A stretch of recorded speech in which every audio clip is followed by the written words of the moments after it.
All right, hello everybody. We're starting a little early today, but do be like that. On account of potential things happening that are out of my control. So, with that being said, hello, greetings and salutations. Welcome. Today, an interesting little session. Secondly, my internet is weird. My connection to OBS is weird. Um, really weird. It's what? Maybe I'll record just be safe. Um, oh God. Whoa.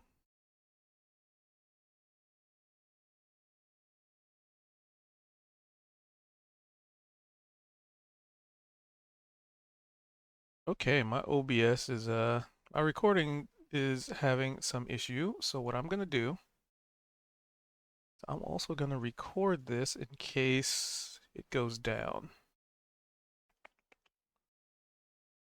That too. Okay. All right. I got streaming going and the recording going just to be safe because my upload speed is forked. Anyway,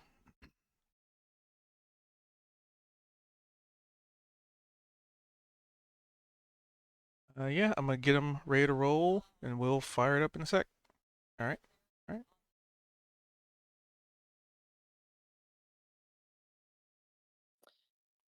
Oh, are we already doing a recap? All right.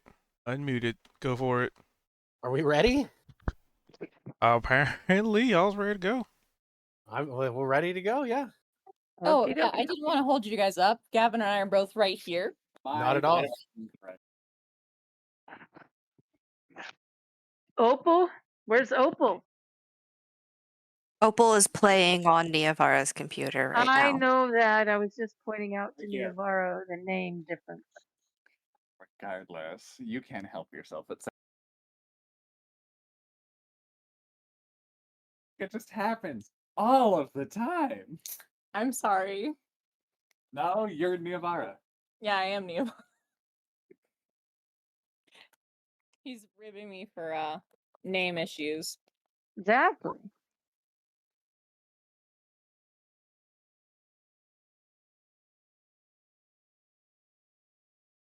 So anyway,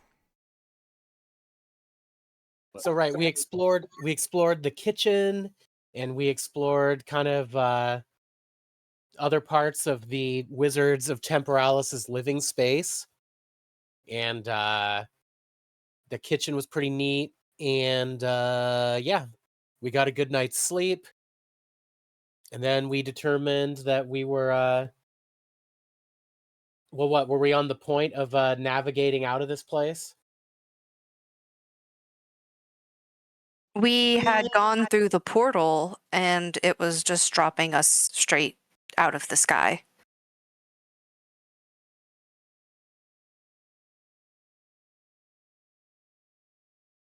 Right, and where was it? Yeah.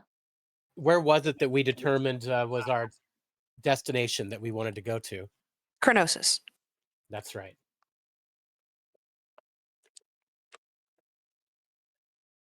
It's snowing. Snowing? Apparently Wow. in Kronossus, it's snowing. Oh, in Kronossus it's snowing. Is that, or is that from the other game? it's accurate. Okay. And if I recall correctly, and I think I had said as much as the last session, but we had also fallen from the ceiling in the Underdark to begin with when we entered the sort of microplane that we had been in. So, oops. Perhaps we needed to be, more careful when we told little one that we were, wanting to get out of there, and say that we wanted to be put on the ground safely. Oops. Uh-oh. We were falling from the sky. Were we pretty high up? We didn't determine that before we left the game. All right. Okay. Trying to remember some of the stuff we. Oh man, there's a So, trying to remember some of the stuff we talked about. Besides the conversation about where we're going, but some of the other stuff we talked about with temporalis. My mind is drawing a blank. Was there anything we need to remember? Oh my god. Like I said, Neovara has this guy on her list. He's on her nerves. One beer 13. And he's not my 13th reason why. That's rude. Okay. We are in his, nice fancy room, all chilling out, having a good old nice time. I.e., Kozik is, raiding the pantry for food. We're all, trapped by the front door, tense as hell, refusing to have conversations like normal adults. As well adjusted people do. As well adjusted people do, Gavin Opal. Thank you so much for backing me up here. I think that it was Neovar did in fact blink first and call Uncle and asked him what the fuck his problem was. And like what his issue was, why he was being so weird. And specifically speaking, I think she called attention to the fact that he had been like, "Oh, you guys are siblings? That's weird. That's interesting. That's strange." When like, no, any two people of any two race can be adopted siblings. That's not weird at all. Which she called out. She's like, "Listen, I could have been adopted. You could have, been completely rude about it. Like, sure, yeah, maybe I am a changeling and maybe I am lying to you. But like, put that to the side." And he's like, "No, you're made of something else." And she's like, "Okay, that's even ruder." Um, Cutting a long story short, turns out Neovar is apparently made of a god shard or whatever that was healed by something inherently dark. Ooh, spooky. Um, Oh, right. L for her, I This, guess, sent her into a little bit of a religious frenzy. She the recovered destroyer shard, right? A shard of the shard of the destroyer. a shard of the traveler, Oh, the traveler. Okay. her god. She got it. Uh, what then happened was a sort of little discussion about Veldrin. Veldrin has been god touched, right? We had already covered that Zedrin is some or other race entirely, where like a mystical heroic people, Yes. wherein they have like lots of parallel versions of themselves across all time and space.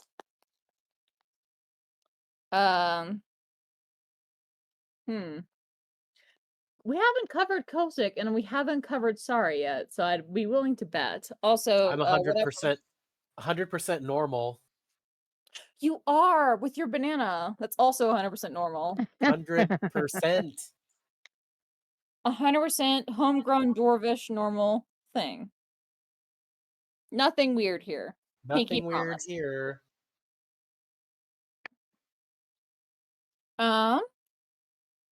We go to bed. He decides weirdly to like sit on the couch next to Neovara. I don't know if that was like, something he realized, something Cubed realized, but like it was already done. But like had a conversation with Veldrin at like in the middle of the night. I forget their conversation. Veldrin, do you remember what you said? I think Veldrin was talking about his trauma and also That's and also that like he wants a world where like people don't kill each other anymore because he's like violence sucks and it'd be awesome if we could make violence go away.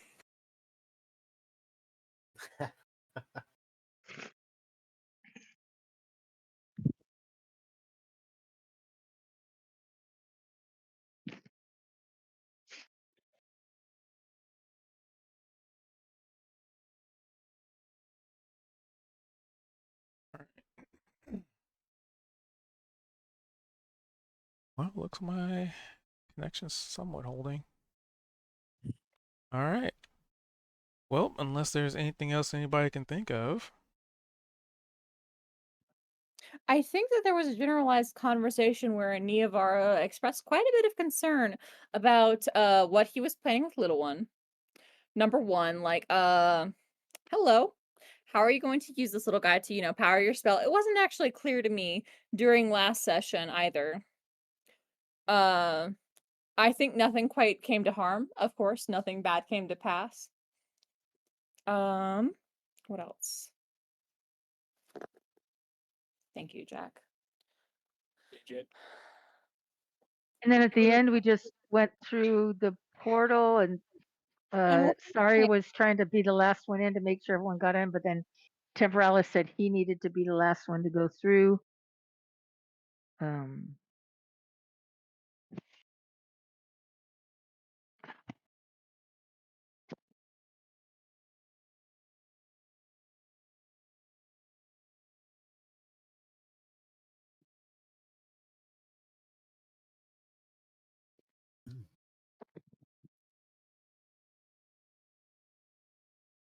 are you guys there? Yes. Yep. Okay. I mean, no, not. Excellent. Thank you for the clarification. Alrighty. My mouse is messing up too. So, we pick up where we left off. You all stepping through a portal and finding yourselves quite high off the ground, actually.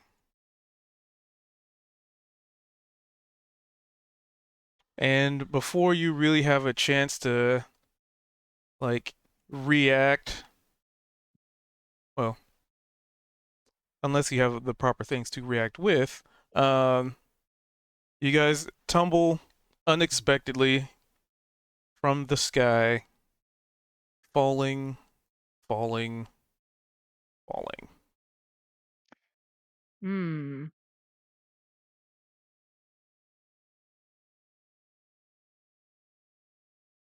However, you are greeted with a very cold sensation, and as you're tumbling uncontrolled to the ground, you definitely get like facefuls of like snowflakes and snow in your face as you're just falling head over heel, flipping and tumbling until eventually you kind of stop for a minute for but a moment, and it's kind of like you're not like still tumbling, you're just like mid tumble, kind of like freeze frame, and you would see Temporalis, like his hands are outstretched towards you guys. He's just kind of hovering there in place, and yeah, he's just kind of holding you guys in place from falling any further. Still very far off the ground. Wow.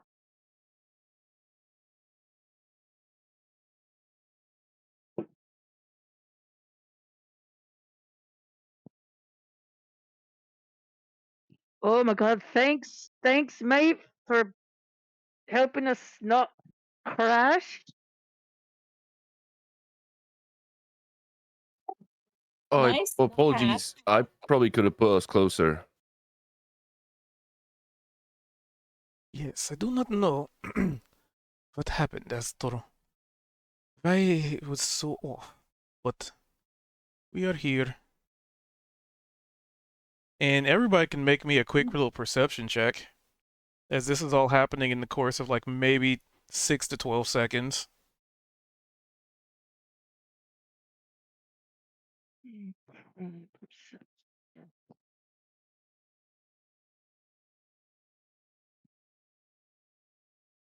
The phrase here is generous. I might, as cool as hanging out midair is, Featherfall might have been a slightly bit more useful spell. Now, I don't know how that, interacts with us, not becoming slats on the ground.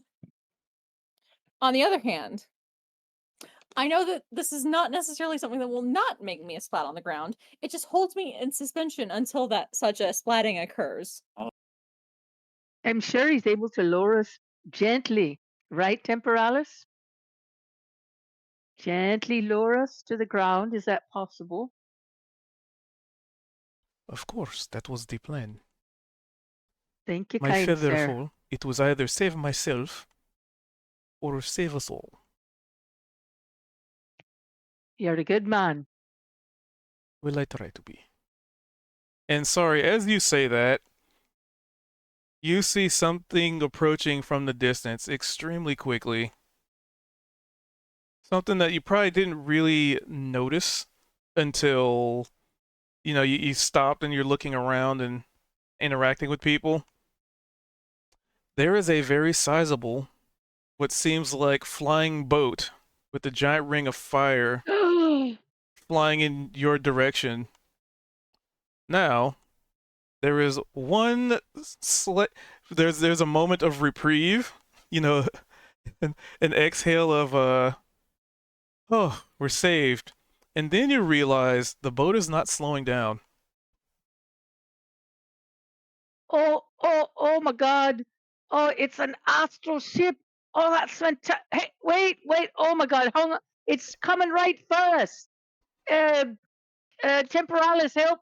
Could you lower us down to the ground? Because it's coming right at us and it's not slowing down. I mean, we could also, jump on it. I think that'd be funnier. Anyone feel like I don't know. Zedran, this is actually where your expertise comes perfectly at hand, ex-pirate. Well, we've got to get higher than it's coming right at us. So we've got to raise up at the last minute and then drop into it. So you come to the Can you be realization, sorry, that it's coming up behind him, and he was completely unawares of this until, of course, you mention it, as he is so focused on keeping you guys aloft. What? And then he turns around slowly, almost like movie theater, just like that slow turn before you know the shit's about to go wrong. And he just gets this look on his face and just says, shit. Temporalis, raise us up. And Pass the before boat. he gets a chance to do anything, he doesn't get splattered per se. The ship just zooms past, but it is enough to break his concentration. Oh shit. And you all resume your tumble to the ground.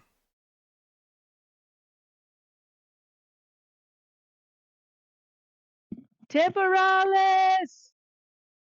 Can you help? And I have got a Kozik. ring of feather falling in effect. So Kozik, you would see everybody tumble, flip, and fumble to the ground. And for anybody who does not have any kind of feather fall, luckily, Veldrin can turn into a bird. Okay. Luckily, Not what until now? level 8. Wait,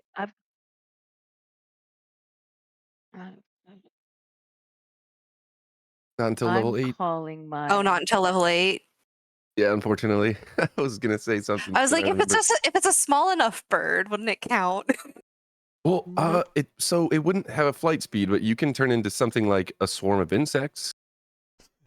This is true. I don't know if called my there's a flight faithful steed.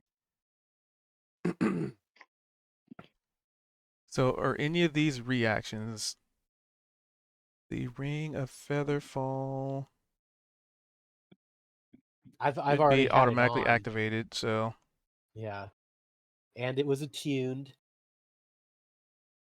I think Sari's thing is just like a class ability. I don't think there's a action economy for it. oh, Find Steed is it's working as the spell. Oh, that's right. So action. No, it's a feature. It's a feature. Yeah, it's a feature, but it Yeah, uses but the it's going Find off Steed of the spell. Yeah. So the spell is an action. It's like Wild Shape is using the Find Familiar spell kind of deal, or not wild shape, but Oh, I didn't think whatever. Faithful Steed was I would use a I- spell slot. It doesn't. It's Oh, you just always have. it- Okay. it's just how the game is. Anyway, Oh, you can the always cast a spell once without expending a spell slot. All right. Zed was gonna attempt to use the immovable rod to catch himself again, but that's also an action. Is it not okay to take an action? Yeah, wild shape is a bonus action, so it's not. I'm not understanding though. We can't take an action. This is essentially you have time for a reaction, which is why I was asking if about the whole feather fall thing, because that is a reaction. How far away are we from the ground? Painfully high. Okay. Shatter up So- contact with the ground kind of high. I'm not necessarily worried because I think I have the a brilliant plan, one might say. Which is Are you going to turn us all into parts again? That takes a unfortunately, that minute. takes a minute. And I Oh. think falling is going to last slightly more than that. I can't promise anything for the rest of you. And the DM can in fact approve my plan or not. So Neavard can summon a duplicity safely on the ground, yes. And it looks as though it's like, safely on the ground, right? It is feet on the ground, technically speaking. Right? It does have a range. I'm not saying right now. What I'm saying is in the future. And then she can swap places with the duplicity and avoid splatting. I think that would be funny if you carried your momentum. So you just swap. But you clearly don't, because like if you get hit by something and you swap into it, that doesn't. Momentum in D&D is a very tricky thing, isn't it? How does that work with a Invoke duplicity. As a bonus action, you can expend one of your channel divinity. Exactly. That is not a reaction. Damn it. Yeah, I don't know. And it's perfectly all right as you're all and method acting. The panic is real. Those of you who basically don't have feather fall would definitely end up smacking into the snow-covered ground. And everything goes dark for a moment. Oh wait, snow covered. I thought you said we were painfully high. We're painfully Yes. high, but we're falling into snow. Correct. Okay, yeah. Oh. We don't have longer enough. Oh, You guys are gonna have to dig Opal out with pickaxes. damn. Yeah. Might say that a little which- louder. Opal. The one who would witness everything occurring in slow motion would be Kozik, as he is floating very slowly to the ground as everybody falls around him like sacks of bricks. And I thought for a moment, maybe I can cast fly on myself and catch up with him, but you guys were falling way too fast. Right. There's no time for an action, you said, right? Correct. Yeah. Oh yeah. So- My only question is with my passive, my extremely high passive perception. Yes, DM, we can acknowledge this. Would I've been able to have seen at least a little bit where our annoying in Niavara's opinion guide ended up flying off to when he got hit? Well, based on the rate of you falling and that event occurring that broke his concentration in the first place, Uh-huh. you would be unconscious before you figure that out. Damn it. But basically, Kozik, as everybody plops to the ground, the relative like snow, not really snow angels, but just visible locations where snow once was, and probably like small little plumes outward where the impact forces the snow Uh-huh. away. Nice deep snowdrift. Yeah, nice deep snowdrift. Yep. You would see Temporalis also start to fall. However, he does have Featherfall as his reaction. and he uses that time to effectively cast fly on the both of you. Because once you're like descending Whoa. slow enough, then he's able to. He had that action economy to do so. Oh, that's better. Now I can move around. And he immediately flies down to the ground, which is funny that you had the ring of Featherfall, because all this was going to happen off camera. He flies down, and since you're with him, he'd probably just like have you come with him, and he would dig through the snow. He'd land and start digging through the snow for your compatriots who were effectively on the ground unconscious. Yeah, I start trying to dig them out as best I can. Wherever I see a humanoid-shaped hole. Or a broken jar, and we call it opal.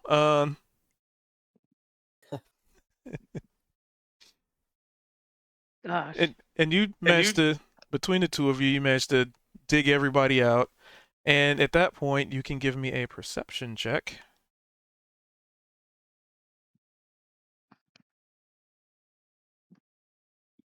Calculating.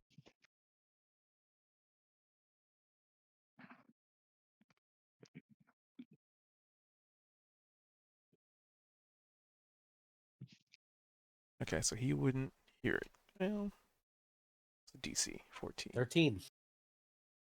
Nope, not quite enough.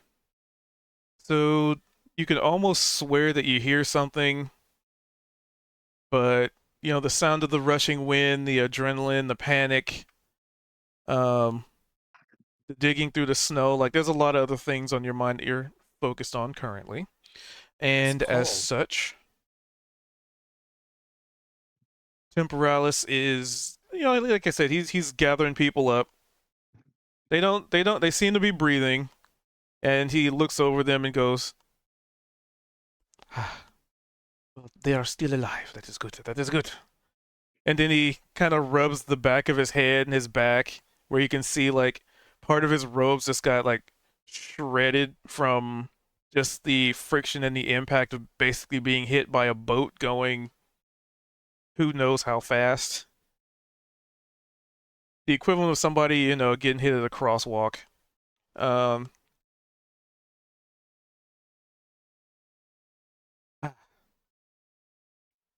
well, that is certainly interesting, but I feel, Mr. Kozik, that we have to get out of here, or at least find some kind of cover.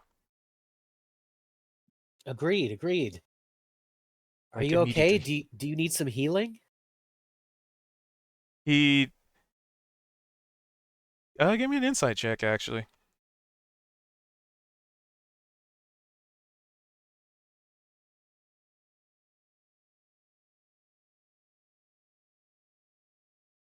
Only No, 12. I will be fine. All right. Someone of your talents and skill. I mean, I'll trust you. Come on, let's get them out of here. Yes, we must do that immediately before whatever it is skulking around finds us. I do not like that. Oh, no. And he scoops up. I mean, who are you grabbing? Are we all still unconscious? Yes. I don't know. I've reached around. I guess maybe I find Zed.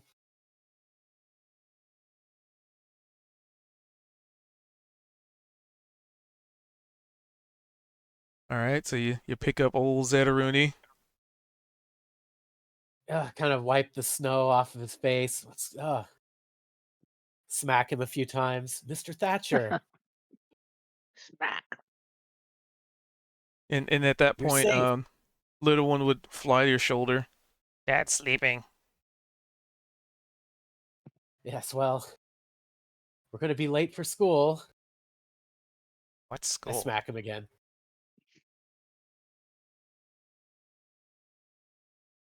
Is school tasty? It depends on if it's Dwarven Pizza Day or not. Okay. And he just like sits on your shoulder and lets you do whatever it is you're doing. All temporalis. So Dwarven he seems to pizza day. cast some kind of a spell that allows with people to that conjures up some kind of like a disc, as in like I mean, tensor's floating disc. Um, and he drags everybody on it and looks up and looks around. Whatever it is, it sounds like it is getting closer. We must move quickly. We can try to tend to their wounds once we're in a safe location. There's a definite like bit of panic in his voice. Some sort of beast? I do not know what it is, but if it's something large skulking and from what it sounds like very large, I do not want to be in the path of it. Well, after you, sir. I'll follow your lead. And he looks around. Keep an eye out for some kind of cave, preferably something small. All right. So Did give you me a guys see perception something check. or just hear something? Did they see something or just hear something? Well, Something just on the edge of perception, I guess. yep. And you can also do it with advantage because he'd be helping you. Oh, let's see if we can do one better. Whoops. Perception.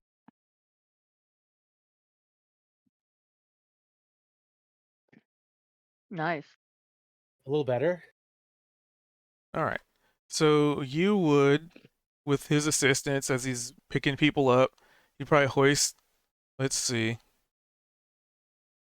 Perhaps some kind of a cruel joke of fate, I guess. He'd be hoisting Neovar over his shoulder. And who else is pretty light? I think it's the two drow. Okay, so Neovar and Veldrin he hoists them over his shoulders, and then The puts wheelbarrow. Sari on the Tensor's floating disc. Floating disc? The wheelbarrow with a 400-pound thing. What's the floating disc? Just a floating disc. Oh, Puts you on okay. it, So but you're he unconscious. has a floating disc? Kozik does? No? Temporalis does. Oh, okay. Sorry, I missed that. And then he would also put Opal on it.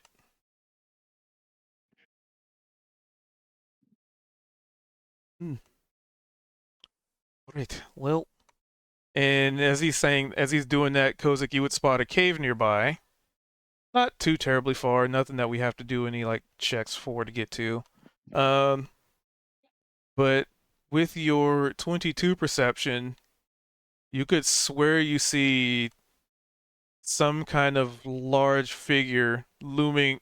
At first, it's like, with the 16, at first you're like, oh, maybe that's some clouds moving. And then with the 22, you're like, wait a minute. That's no moon. That's no moon. Temporalis. That's no Hark. moon. There's some sort of figure in the distance. Do you see? As you pointed out.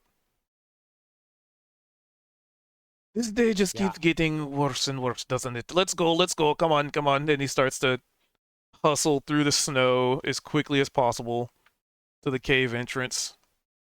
You can only really see like a silhouette just because it's relatively obscured by like mountains and clouds and in the snow. Yeah. But it's enough to have some level of visual confirmation that it's not just your imagination.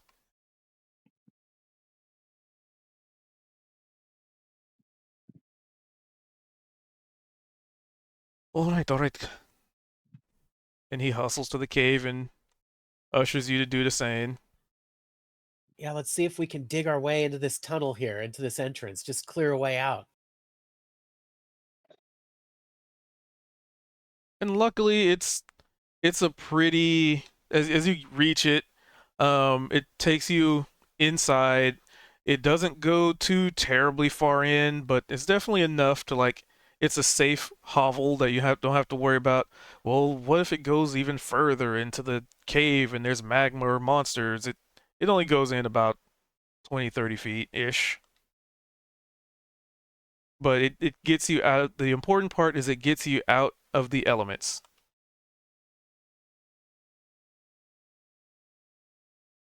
And at that point, he sets everybody down, you know, respectfully, leaning them like against a cave wall. And he also leans against a cave wall and just slides down to a seated position. I cannot say it is every day that I get hit by an airship and survive. I will have to put this one into either one of a 9 lives situation or just being lucky. Yeah, I guess maybe you're having one of those feelings like you should have just stayed in a suspended state of animation all day long, right? Yes, that would probably have. Well, I suppose it only delays the inevitable of getting hit by an airship someday. I will put that one on my bingo card. True enough, sir. So, I suppose, well, I have managed to stabilize, well, their situation, but not in the same way that a healer would. So, I suppose the best thing to do would be to do some triage and wait out them getting proper rest. Yes, I'm sure they'll come out of it here. They just need a little safety and a little time. My throat hurts. Yes, yes. Will. And he walks up to you and like hands you a cup like a first basically like the equivalent of like a first aid kit, like some bandages and stuff. Well, I suppose we get to work. Whilst they are currently their conditions are frozen. Well, do you think that whatever you think is outside, do you think it'll come near? I do not know. And I do not want to find out either. No, you're right. Better to focus on the task at hand. Huh. Indeed, indeed. So basically he goes to start doing some like basic triage stuff. Sealing any open wounds, wrapping them up, bandaging, disinfecting, etc., etc. And if you would like to do the same, you can give a medicine check. Nice. A rare one for me. Let's see.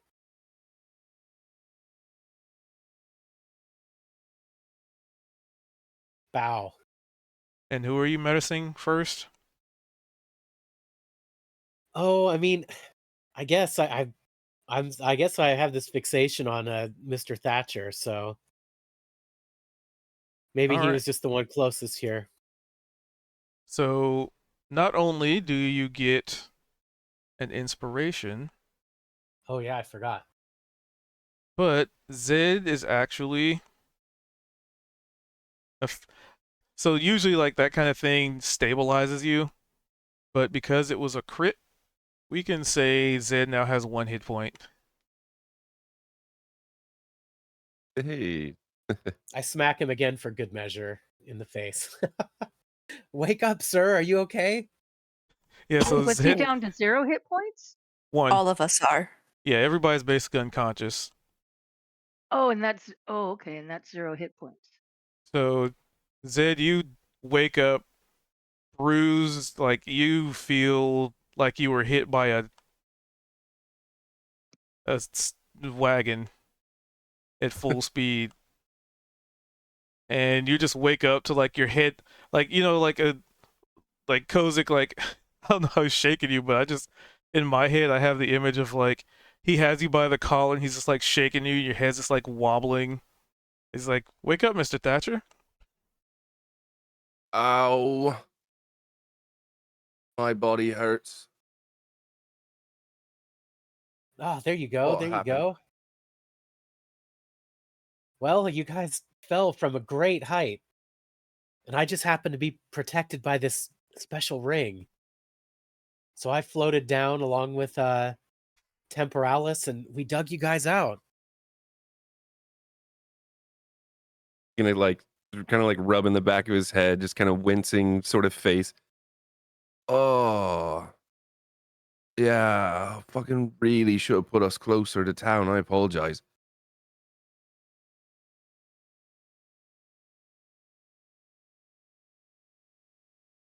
And he's gonna look around and just kind of see, I guess, notice where we are. You're pretty much in a nondescript just cave somewhere, in some kind of a mountainous terrain outside. You can hear the slight whistle of the wind through the cave. Um, it's cold, rocky, but relatively away, safe from the elements in here. And you would see Temporalis going around and wrapping wounds and putting bandages on people's heads and basically just like triage stuff.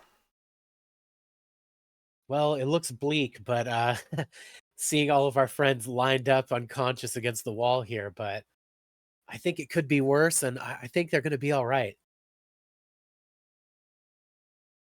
Zed'll kind of like roll over and kind of get up to his knees, and he's kind of hands down on his knees, and he's just kind of sitting there. Well, yeah, it definitely could be worse, I guess.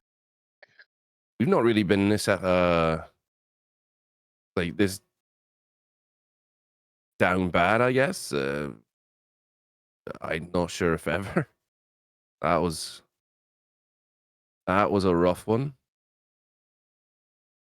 Yeah, it was pretty bad. It looked pretty rough from my vantage point, high above.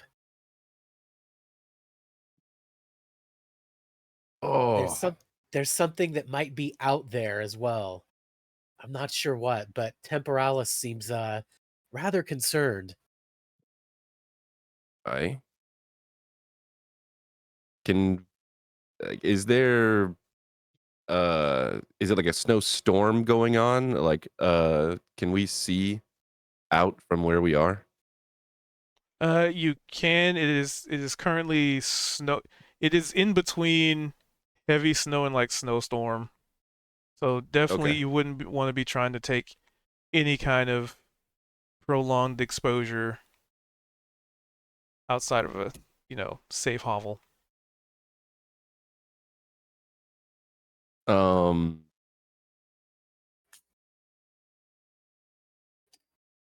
Yeah, Zed's gonna. I'm assuming as we're chatting, Kozik is probably making his way over to everyone else. So Zed would also join in and help with the triage.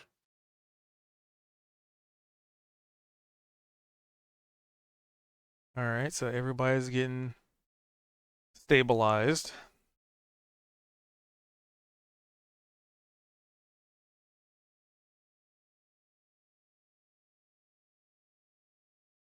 Ah, Mr.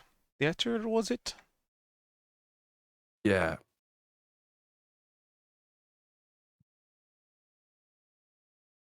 Well, welcome to the world of the living.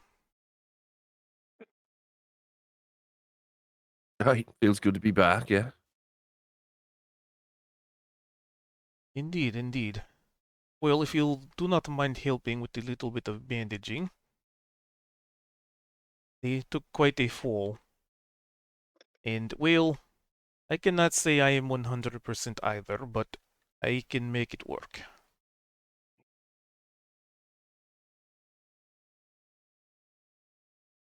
Yeah. He That's Temporalis was actually struck by one of those astral ships, I think. Do you remember that we encountered that? You got hit by a ship? It was a marvelous flying ship. There was a ring of flame, and it struck him like a boat from behind. So Oh I think we're in shit. the right place.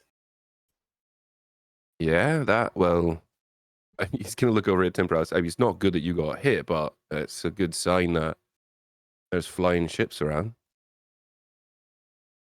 Yes, like I said, I will have to add this one to my bingo card. Getting hit by airship.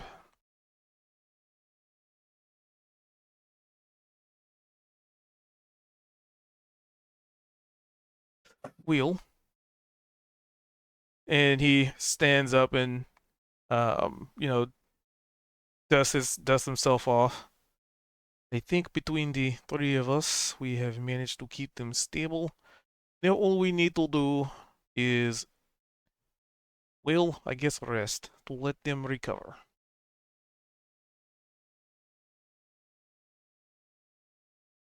All right. Well, I'm doing okay. I think I'll keep watch at the door for a little while at least. And Understood. Zed'll like snap his fingers and his like astral sort of cosmic raven will fly up and go and just kind of like flutter next to Kozik before like slowly landing on his shoulder. Just kind of like tilts his head a couple times. Hello there. Oh,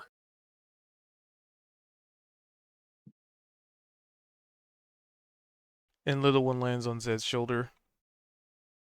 As the raven starts heading to Kozik, he flies over to Zed. Yeah. As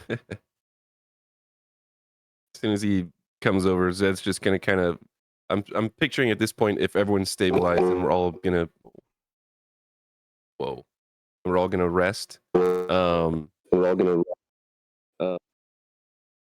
There's a horrible echo. Ooh, that was loud. I just had my volume up very high and my microphone was in my headset, so I needed to do a few things. Can somebody speak and let me know how it is? Hello. Are we good? That sounds a lot better. Okay. Okay, thank you. Nice. Welcome on in, Oval. So if everyone's stabilized, Zed's probably gonna just be sitting down with his back against the kind of cave wall. As little one comes over, he's gonna feed little one a coin, and then just kind of like have his head just fall back against the cave and just close his eyes. So little one is just like on your shoulders, and kind of like behind your like the back of your head, but he has this like little talons like on each shoulder, and like his little arms like resting on top of your head, and he's just resting his head on top of yours as he nibbles on the coin just lazily.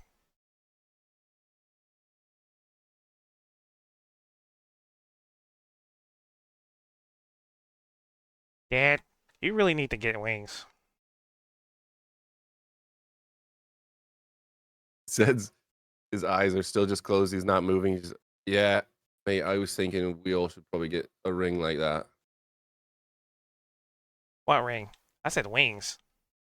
Oh, wings. I was talking about Kozik's ring. Now. What'd that do? I'm not sure if I could get wings, little one. I mean, why not? I got him. And he flutters his little wings. Yeah, you sure do.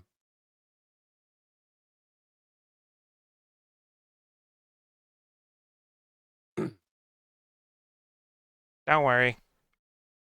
I find wings for you. Thanks, mate.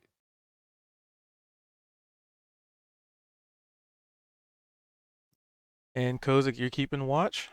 As it sounds like Zed's gonna try and recover. yeah. Yeah. Hopefully. All right, give me a perception check. Okay.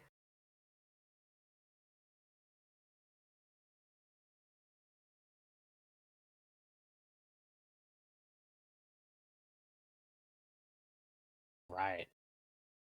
With a modded 20, you would hear the sounds of heavy-set footsteps.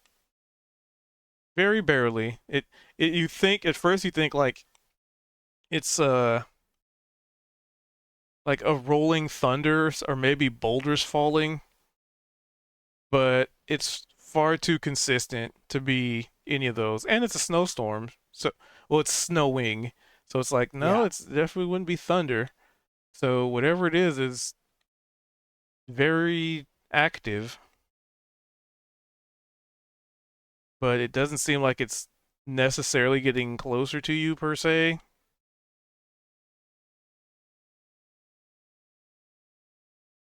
Yeah. And everyone else is basically like asleep or something like it. Yeah. Huh. Temporalis is Okay. asleep too. Oh yeah. He eventually goes to a meditative state.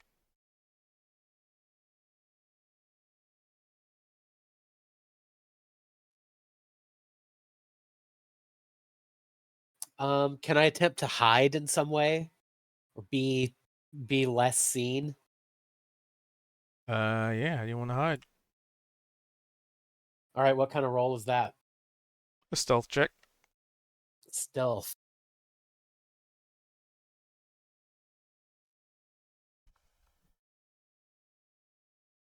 Ah!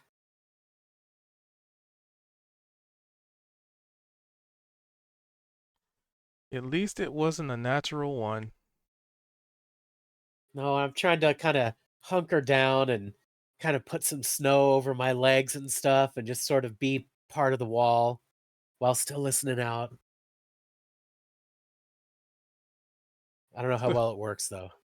So Zed, even as you're like 99% sleep, you just see Kozik put his back to a wall and like try and cover himself in snow, which like, melts very quickly. And you have no idea what the hell he's doing, but you're too tired to care. Yeah, everything hurts.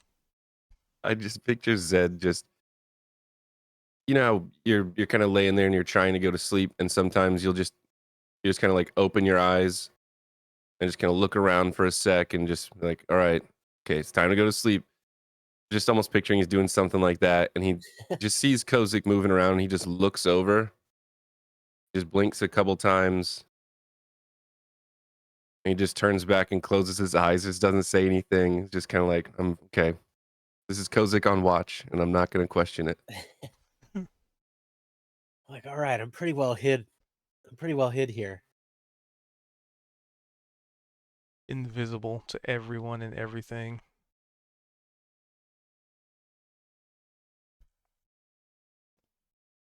All right. So we did his perception. We did that. His stealth check. Okay.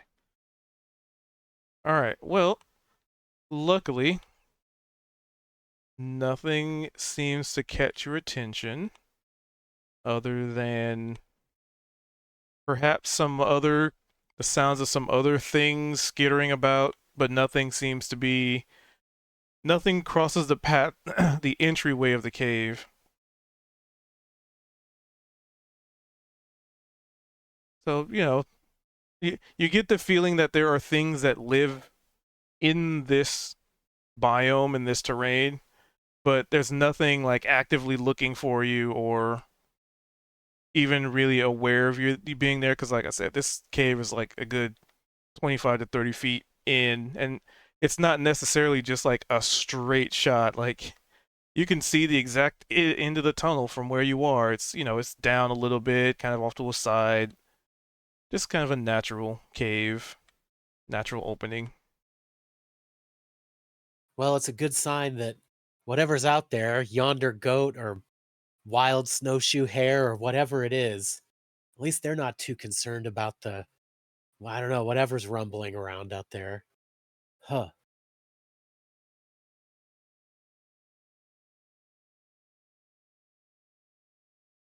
To which everybody would effectively get their long rest in.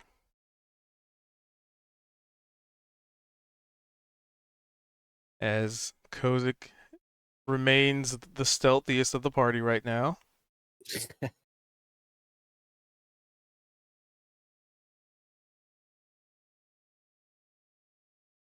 Actually, what would Kozik have been doing in that? Because that's a minimum of like 4 to 6 hours of you just being the I was only one sleeping. awake.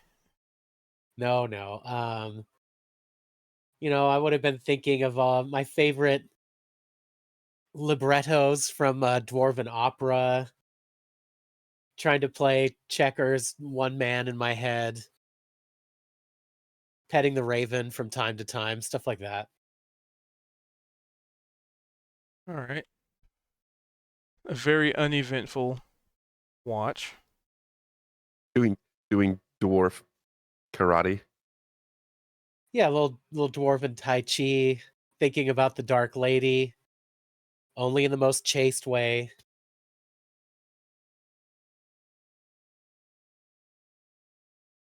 All right. Congratulations, everybody. You get an uninterrupted long rest.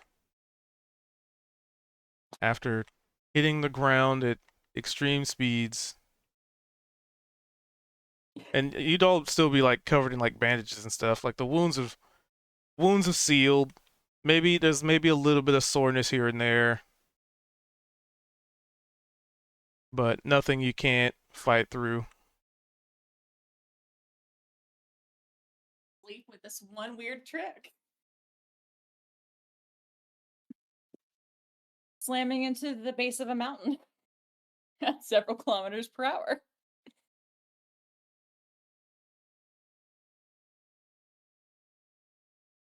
What does that mean in terms of like how many hit points we get back and stuff? Oh, it's just reset. Oh, I see. Okay. It was basically you just spent the day recovering.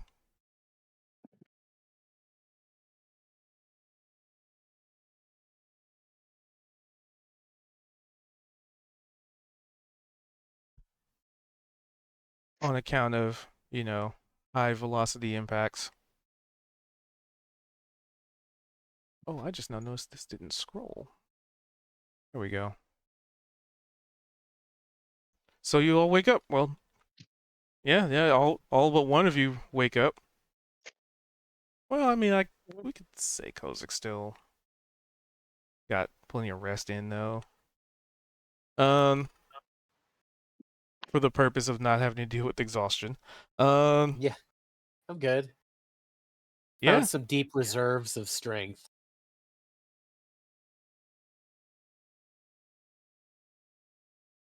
you all awaken. What do? You can interact with What each other or the whatever. heck happened? That Ow. was quite a fall. Ow. That hurt. Oh my god, that How's was everybody feeling? intense. Yeah, like it fell from the sky and landed on the hard ground, softened a bit by the snow. Is I anyone still missing like any to. body parts? Opal, you all good? Opal just looks around at her body. All in one piece. Well, that's good. Well. Ow. Also, I still like to imagine that Opal hit the ground hard enough to leave like a Looney Tunes shaped hole. There's a crater somewhere. Yeah. Yeah.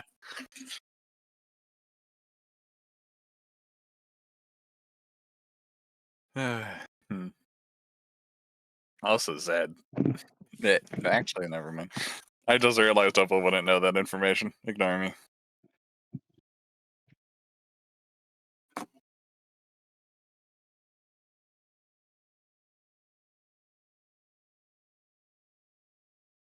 So is it still kind of snowstorming and stuff like that? Has it cleared up, I guess, at all? Ooh, that's a fun idea to reuse a mechanic. Roll me a D. We've just been doing a D100s, but I think a D20 is fine. So what? Just a straight up D20. Let's see what the weather's like today. A 10. I also don't know. I don't know why it does that.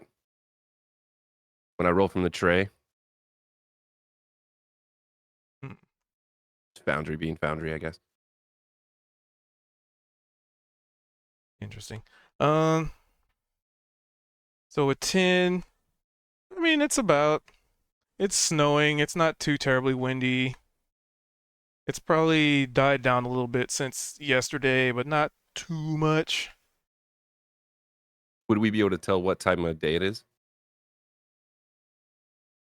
Yeah, it would be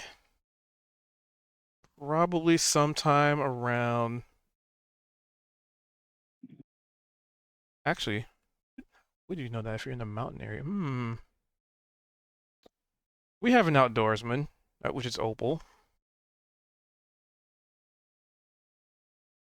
Right? Because Opal's thing.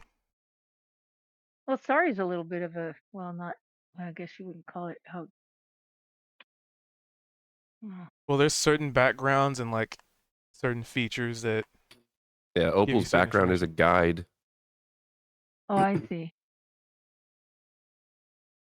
Sorry's more like druid. Opal guy. Arsenal lands, your home is anywhere. Fortunes is Oh. I remembered now. This is details. potential like side stuff, I guess. Like while we've all just been sitting here. After we've kind of woken up, Zed's gonna rummage through his pack and Opal, I know Yes. that you're pretty good at tinkering with things and maybe kind of like making them magical in some way. Now I was wondering, could you do anything to empower these? Because I was thinking about, well, if we come across Marn or anyone else that we might need to subdue potentially, and as he's saying that, he's gonna pull out those manacles that Veldrin had. Mm-hmm.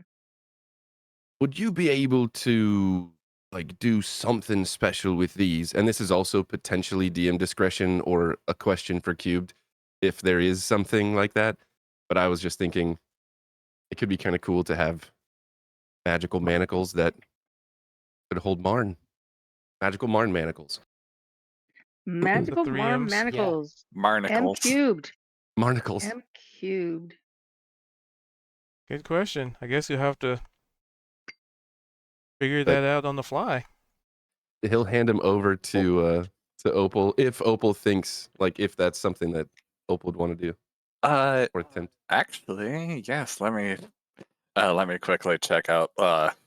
You know what things I can do with these. This is out of character, by the way. Yes, I can see what I can do for you, Zed. Nice. So yeah, he'll hand those over. I don't know if you want to add those to your inventory. Yes, I will. Yeah, anyway, I just remembered that, so I thought about that like 2 sessions ago and kept forgetting.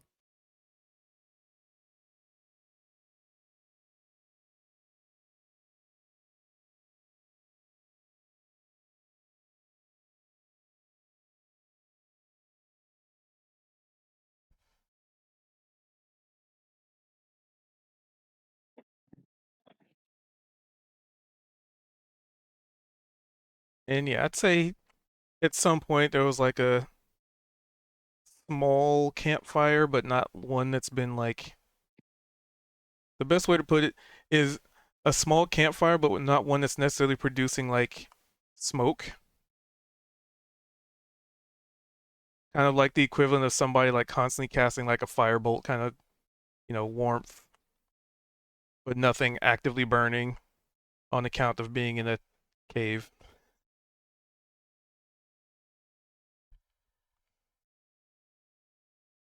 Actually, a better way to describe it, imagine there's this stone that's been placed in like the middle of the group and it just kind of radiates heat like a thermal stone. I think makes more sense. Because I wrote campfire and I was like, that's... Oh, so he's gonna kind of look around. I guess we're back to figuring out where we are.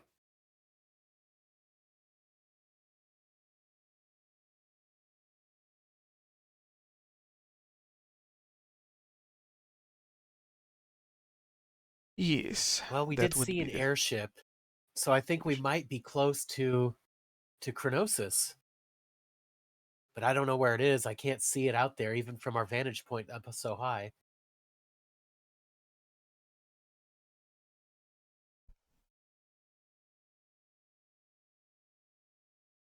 Well, if it seems like it's not too bad to travel, we could have Opal try and take a look and potentially see if she could tell us which direction this town might be, unless we could just see it.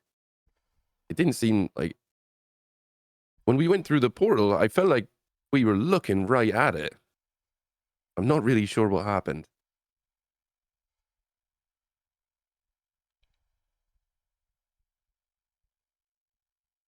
Honestly, portals are weird.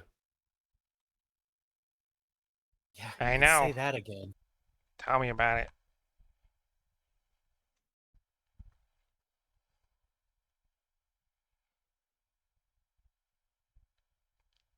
If Neovar or Velgen have been saying anything, we haven't heard anything yet.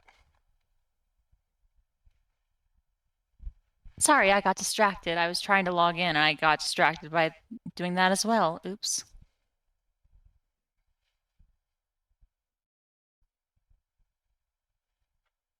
Just wasn't sure if mics were muted or not. Nope, So- just trying to log in. All right, so what's the team want to do?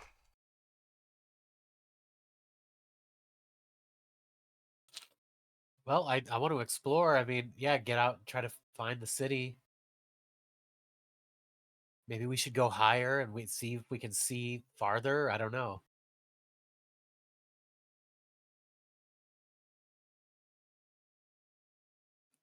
Also said, if just remind me what you wanted Opal to do with these manacles, just really quickly.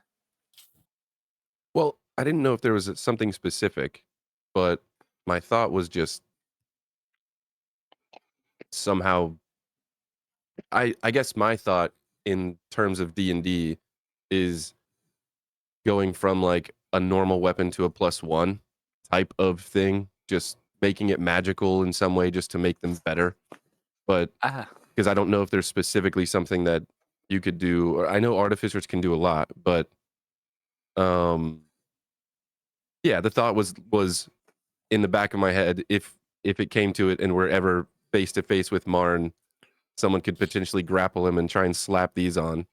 And, if he's like all powerful in their normal manacles, he's just going to do something to take him off. But I was like, well, we can make him magical. I don't know.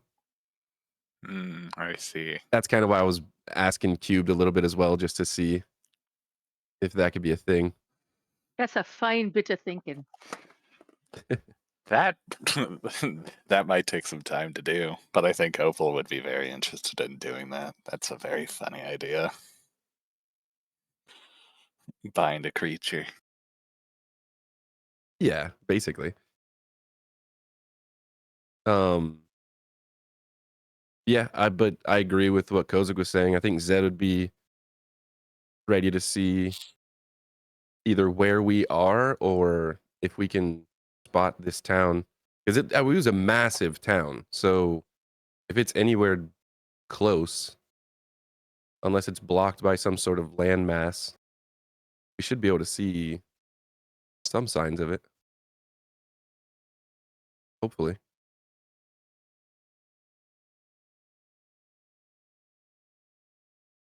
Yeah.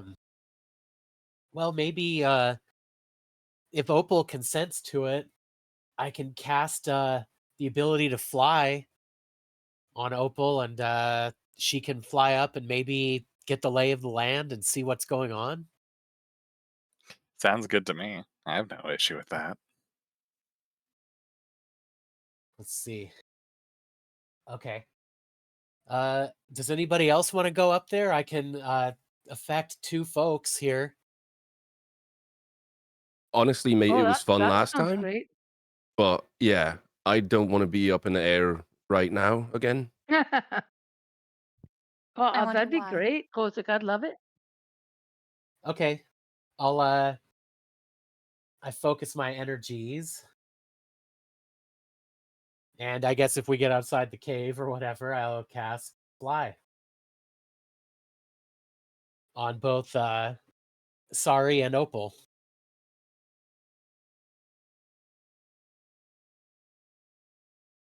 Oh, All that's right. good. I thought of bringing my steed, but I think she'd be too noticeable.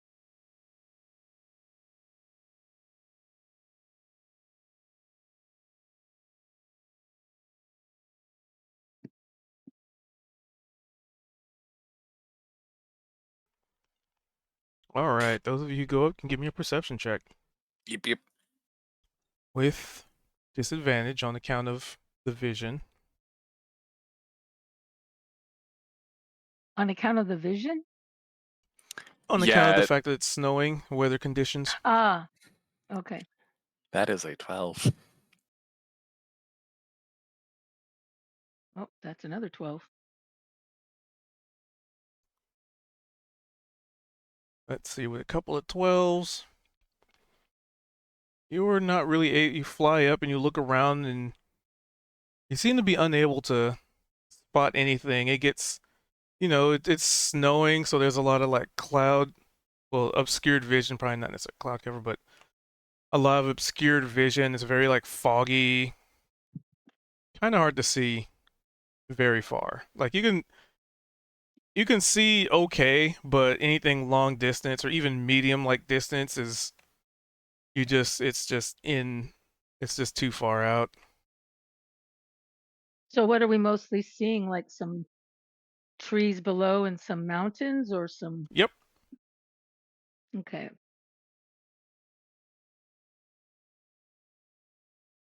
Well, it's nice to get in the air, but it doesn't look so useful right now.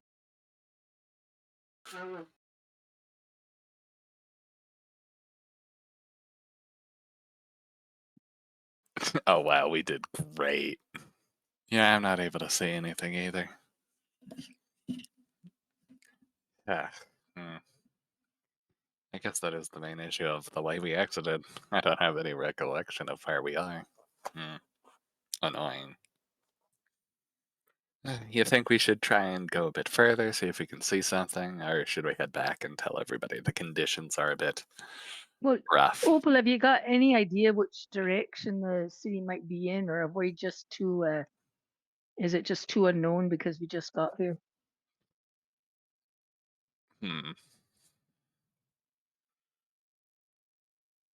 So, DM, just to check, before we entered the portal, we were able to see Kronossus, yes? Or like a The city in the distance? city itself, yes. Hmm. But not the landscape around it? Nope, because it, like I said, it was imagining like everything that was in view was the city. So that Gotcha. was like the gist of the hollow projection, as it were. Gotcha. Hmm. Unfortunately, sorry, my memory works based off of, or well, my pathfinding works off of general memory. If I knew where we were on that map I looked at, I would be able to lead us to the city without even in the thickest of snowstorms, mostly.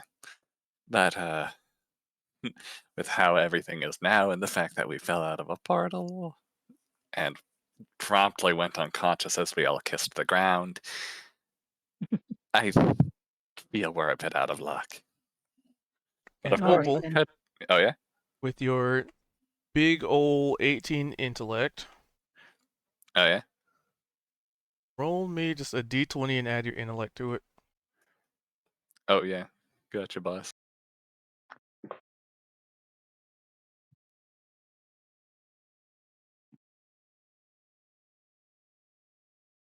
$22. All right. Now, while correct, you just saw the sea but not the surrounding terrain, you did witness the direction of an airship. Hmm.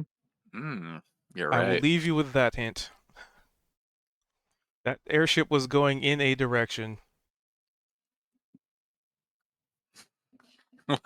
Wait. Oh god, I love having a character who's smarter than me. Hmm. So the airship was either going toward the city or away from the city. It's like a 50-50.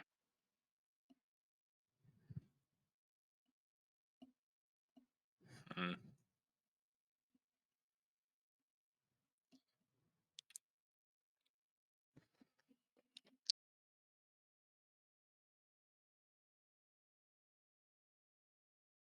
And while you mull that over, Temporalis would be standing up and dusting himself off throughout all this, kind of rubbing his shoulder a little bit.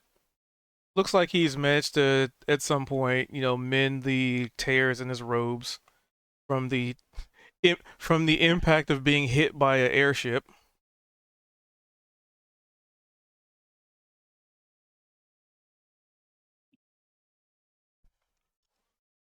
Well, that was certainly an adventure. But everybody survived, it looks like. That is good, that is good. And it's safe to say that my ability to at least do a little bit of triage is not gone completely.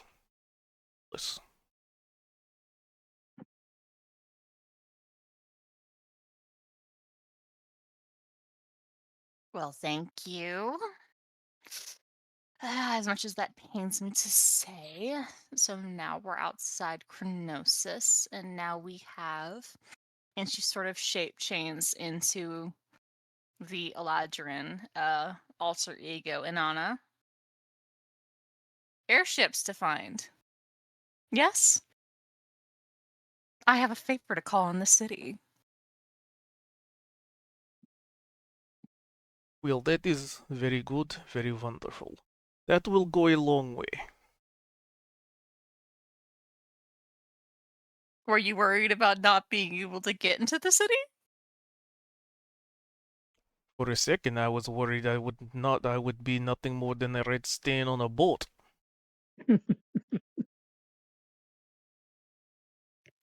Well, I didn't even have the time period to worry about you being a red stain on the boat, so, I mean, oh well, because I, hit the ground at Mach 5. Disregarding that.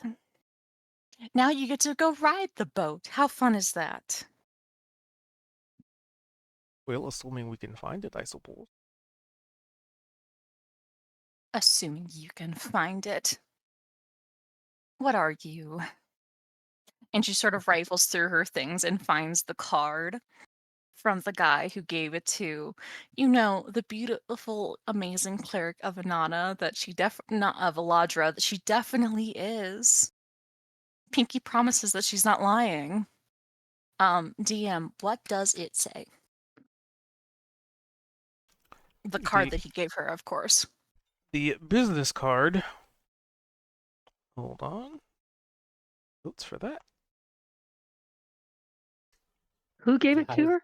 I was wondering this too. I couldn't remember the name of Sir somebody. It was back in Granstall. He was passing through. He had an airship company. That one. Oh, right. Yeah. I remember that. Good remembering.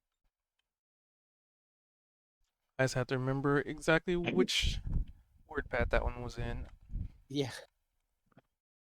Okay, while you're doing that, Because it's not like there's can I ask? 130 episodes.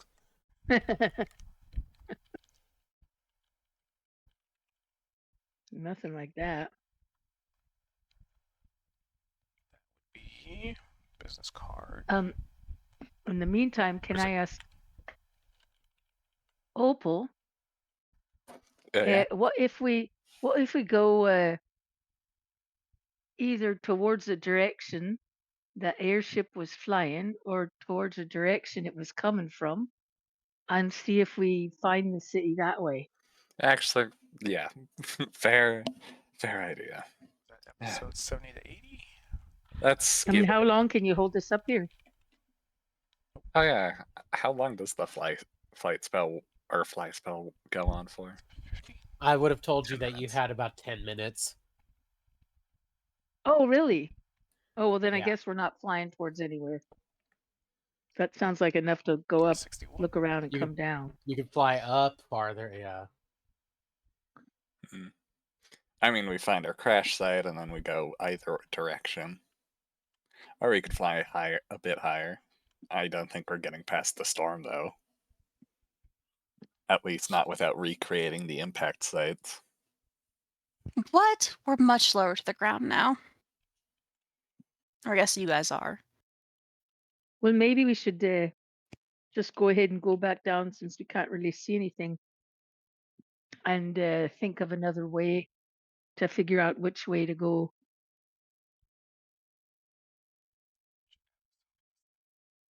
Sounds like a good idea to me.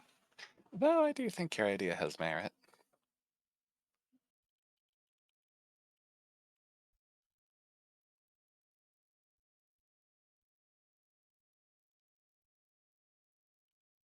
Now, this Kronossus, it's like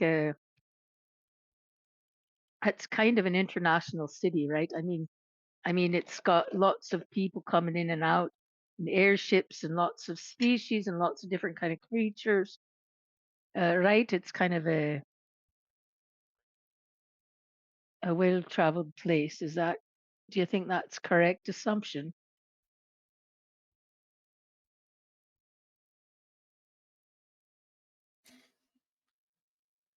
Oh, you were asking me. Uh, hmm. I mean, okay, wait.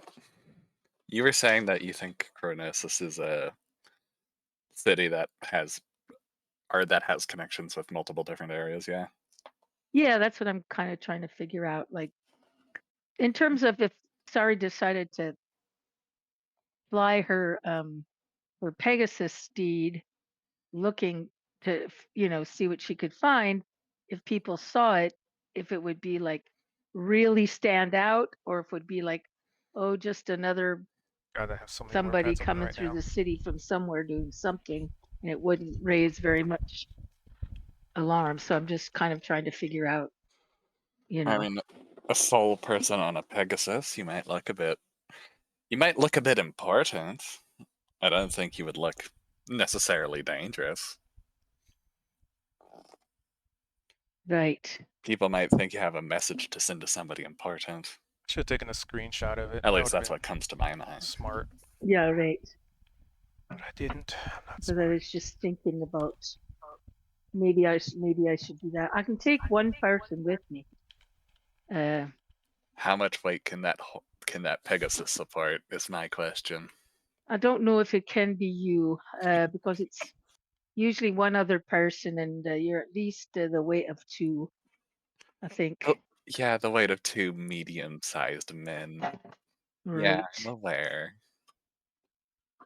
No, and no, I didn't mean anything by. Oh, I am made out of solid. I'm literally made out of solid opal. I'm not going to be offended by you calling me heavy.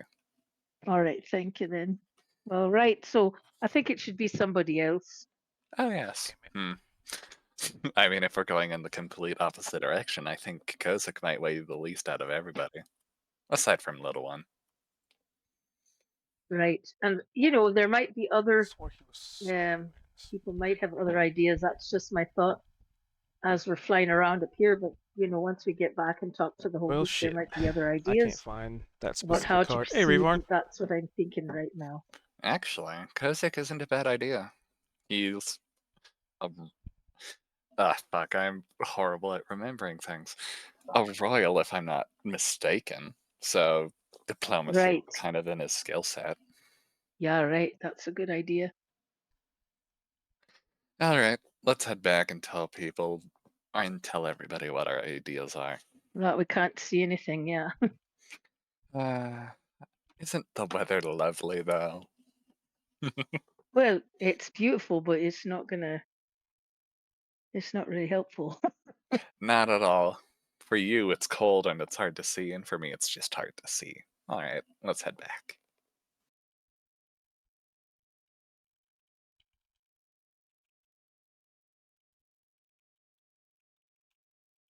Though, actually, DM. Opal is going to keep in mind specifically the direction the ship was coming from, Yeah, that's great. as that is probably the direction we want to be heading in. Because I think even after the snowstorm settles down, there's still going to be some remnants of the impact site that we all left in the snow. So going from there, we could head in the direction the ship was coming in and probably find our way there. That sounds good.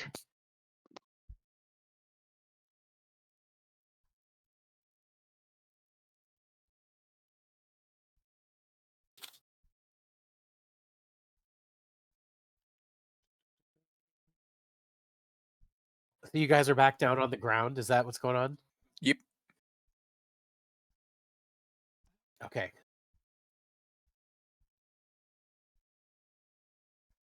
If we were talking about potentially which way to go, I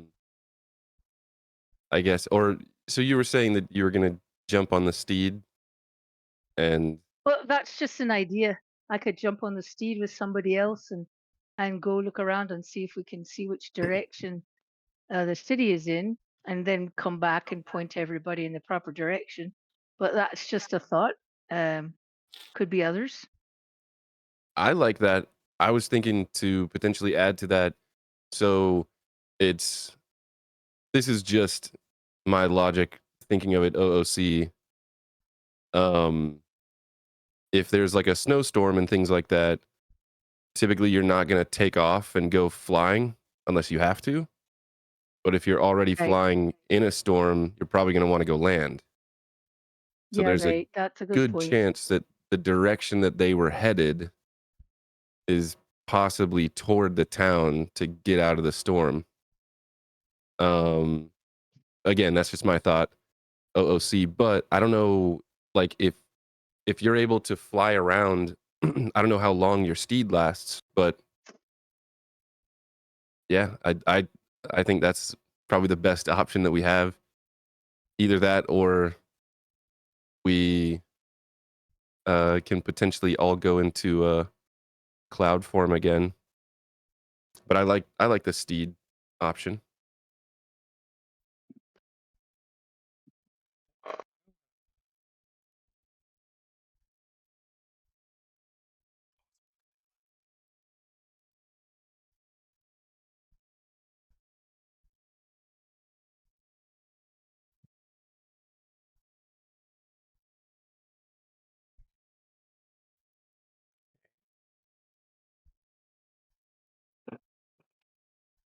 I think it stays around until I'm finished. I think she can stay till whenever I send her away. I don't think there's a time limit. Nice. Well, yeah. I guess who wants to go? Zed probably doesn't want to go flying around again. I mean, anytime our soon. thought was Kozak. I don't think we're going to stop though necessarily. I think we're just trying to establish the direction. But yeah, Kozak's good. He's a lightweight, and if we do need to stop, he's got those diplomatic skills of his. Also, to think about, if anything goes wrong, he has that ring So So if I Yeah, fall right. off. All right. Let's let's see if we can find anybody or find a way Wonder if somewhere. those files Does got anybody trace of else want to civilization. weigh in? deleted. Who are we missing? Oh, it's Veldin's having trouble, and Inanna. Are you Inanna right now? Inanna. I am Anana. Do you concur with our plan? I think it'll work. There's a big right there. I think it'll work, but no. I No kid you not. buts. I have 12 notepads open and I cannot find the freaking notes on it. Oh my gosh. Oh no. Oh. Well, we all Were know we what in Grantsville? happened. Yeah, we were in Grunstall.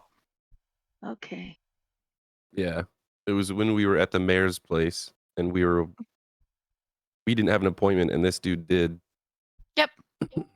Okay, so that was during Grandstall, so I'm trying to remember what It was Mhm. what after rough the episode attack. that was. It Yeah, was that after the attack. And that would be Wherein like the cult people, it was right before they'd actually attacked Grunstall, like in full. We were trying to have a talk with the mayor about it. And then shortly after that, actually no, I'm trying to remember, was it before or after the attack on the people of Grunstall? it was I after. think it was after. Yeah. Because he had a reward to go get from him for the original quest. Right, which almost everybody refused, but because I respected the mayor so much, I took his money. maybe 50 to 80. It's not that bad. But it all pretty much went in the communal pot anyway, so it's all.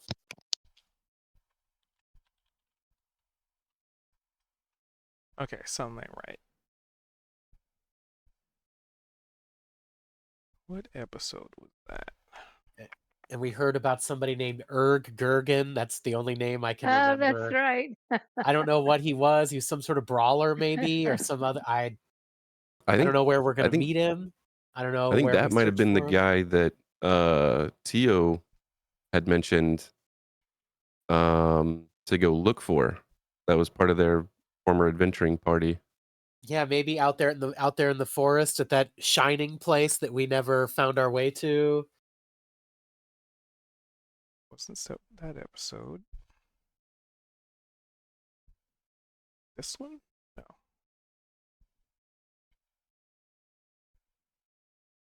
I'm just trying to think what episode that was.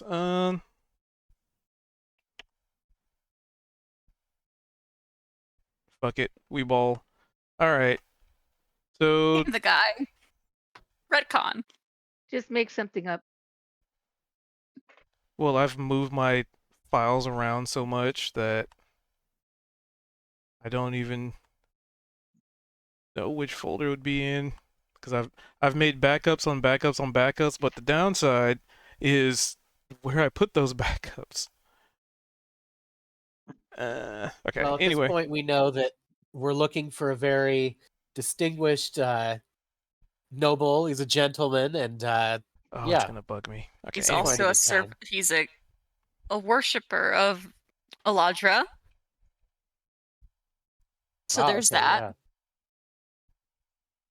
That's But Oh, why. right, you guys are co-religionists or whatever. Yeah. She's role playing as the cleric to Eladra, and so he's like, "Oh my god, besties." Like I remember You the name worship. started with like an A. Lord Arfin. Arvin.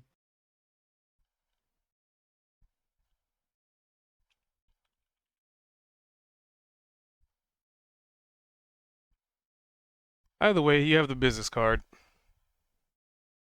I do have the business card. Do you think it's in my wallet? D&D characters should have wallets. That'd be easier. Well, they have lots of pouches. Let me see if it's actually in on a sheet somewhere. That would be too easy, wouldn't it? Yeah, right. It's right there. Like, oops. Wouldn't it have been so nice of me to have, put it into my biography as like a little note about who I have friends with? I didn't, because I'm foolish. On the bright I side, feel like I have a slightly Yeah. more refined way of taking notes than I used to. So there's that. So, the TLDR of the business card is that his family has a business here. They make airships, which is one of the reasons why we're coming here in the first place, because we had a contact that could make airships like the traditional ones, like the one that, hit Pretty Boy's face here. right. Maybe, God willing, that was Eladra laughing at us all. And that airship is one of the families. Wouldn't that be funny? And she rifles through her things again, and she grabs a little die, like a domino. She runs it between her hands, like lady luck. Eh? Oh wait, I guess you don't know any religious fun facts, so none of this means anything to you. Religious fun facts. Almost an oxymoron. Oh, you say this to your beloved cleric. See if I heal you next battle. Oh, you didn't hear that? That was OOC for sure.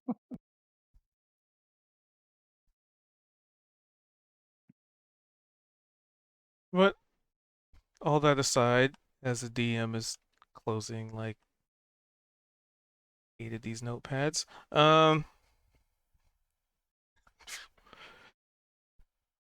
so like I said, it's snowing outside. Things are existing and meandering about out there. But like I said, you guys are sort of free to do what you want right now. Like there's nothing forcing you to stay in the cave. There's no like barrier. The only thing that hinders you is your own decision making. Well, I think Zedrin's logic makes some sense. That airship was going to land. Okay, do we know when the airship flew out of character? Do we know when the airship flew past if it was descending or ascending? Oh, you had no amount of time to figure that out. Okay. Hmm. Well, I think Zed's logic makes sense that it was probably landing with that but foul weather. So maybe we just head in the direction the airship was headed.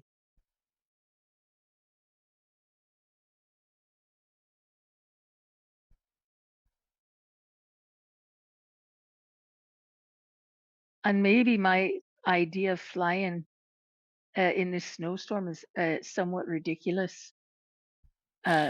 Since we couldn't see before, I don't know how we're going to see now. That's not making any sense to me as I think about it. Okay. All we gotta do is get close enough to see a resemblance of a big fucking city. And we know that's the direction that we go in, And make our way back where we left you. Right.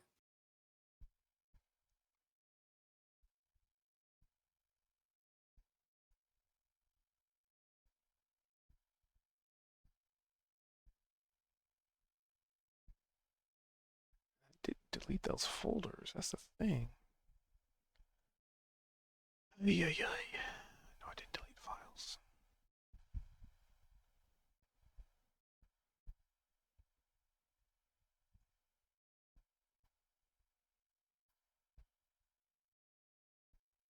Oh, while they figure stuff out, I'm trying to find the notes on this. Well, do we want to all start walking that way, or should we, Kozak and I go up on the steed and try to see through the snowstorm? Well, I think rather than us just talking, why don't we just start walking? You know, fuck it. Snowstorm and all. Yes, I'm Well- supposed to be an Eladrin, but who gives a fuck? Okay, why not? If we can fly, why don't we exhaust that option? If you can't see anything, then our only other option is to walk in the direction that we think is the right one. But instead of just Alright. walking in a direction when we have potential option of literally flying to where we want to go. You know, I have an even better option. And she pulls out her augury sticks.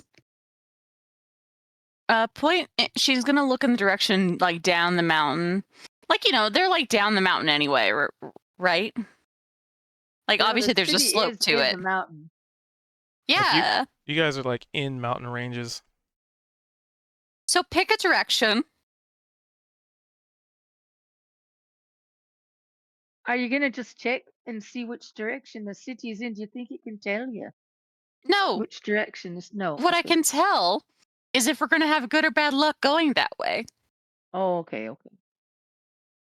So north, south, east, west. Pick one. Well, point it in the direction that ship was flying. That's a great point.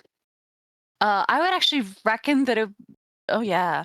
So, and she sort of tries to orient herself with her, you know, sticks out. I'm gonna like try and make a quick survivor roll to like try and guess where the ship was heading towards. But Opal. I'm bad at that. Opal can literally point you in the direction. Yeah. Beautiful. Opal. So you're gonna point me in the direction. Opal points in the direction. And I'm going in to ask for an omen, which says, will we have good luck if we go that way? And then I'm Well, going to talk. How about is the city that way though? Oh, it can't tell us. It will only say the results of a course of action that we plan to take. It won't say if the city's that way. It'll say if we walk in that, I guess. Um.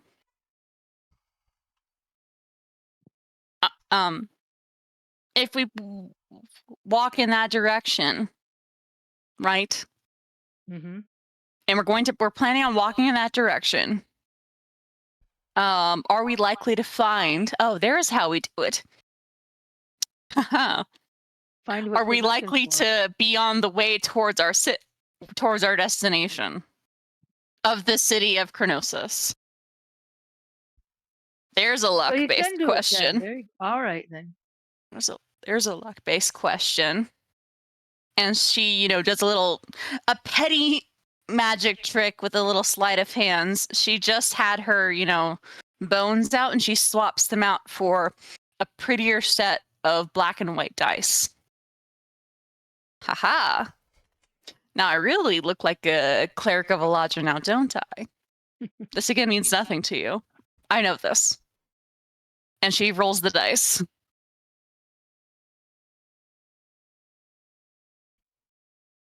An augury.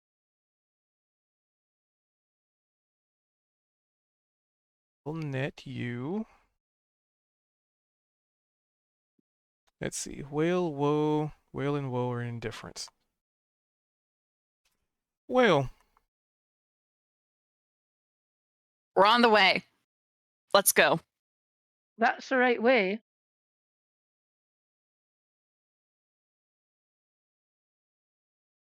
Great. So are we going to fly up, or do we wait for this weather to clear a little bit? I mean, I'm a I'm little fine. inclined to wait for it to clear a little bit. I'm fine to move through the cold. No, I'm not the walking part, but the flying part.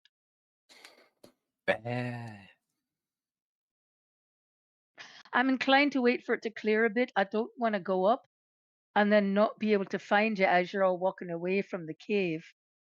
I don't want to find myself unable to find you.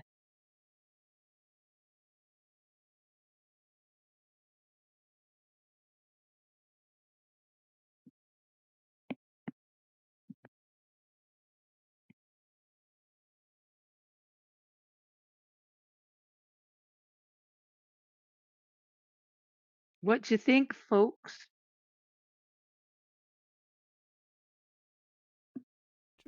Notepads. WordPads. Well, I mean, this weather could last a long time.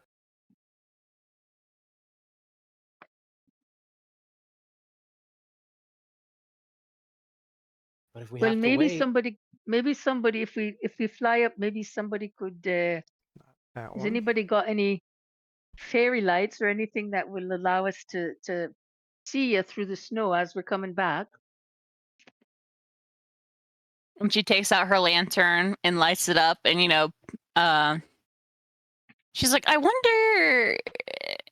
And she tries to focus that the one. you know how like there are two modes to the lantern, just the ambient light and then the focus light? Could she like Mhm. kind of focus the light up toward the sky? Like, use the shutters in a weird way. By like you know. Yeah, Zed's the gonna same way just you focus a lighthouse. Zed's gonna lift his palm up and just hold a firebolt in his hand.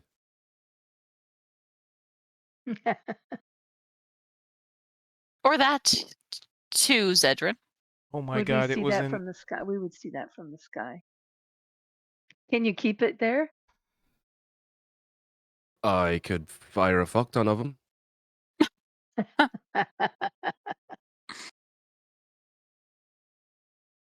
I've also got this, and he's gonna pull out the glowing short sword. Well, how about we fly off to see what we can see? I mean, supposedly it's not too far off, and in about half an hour, you can do a few of those fire bolts, so that if for some reason we've missed the direction, we'll be able to reorient ourselves.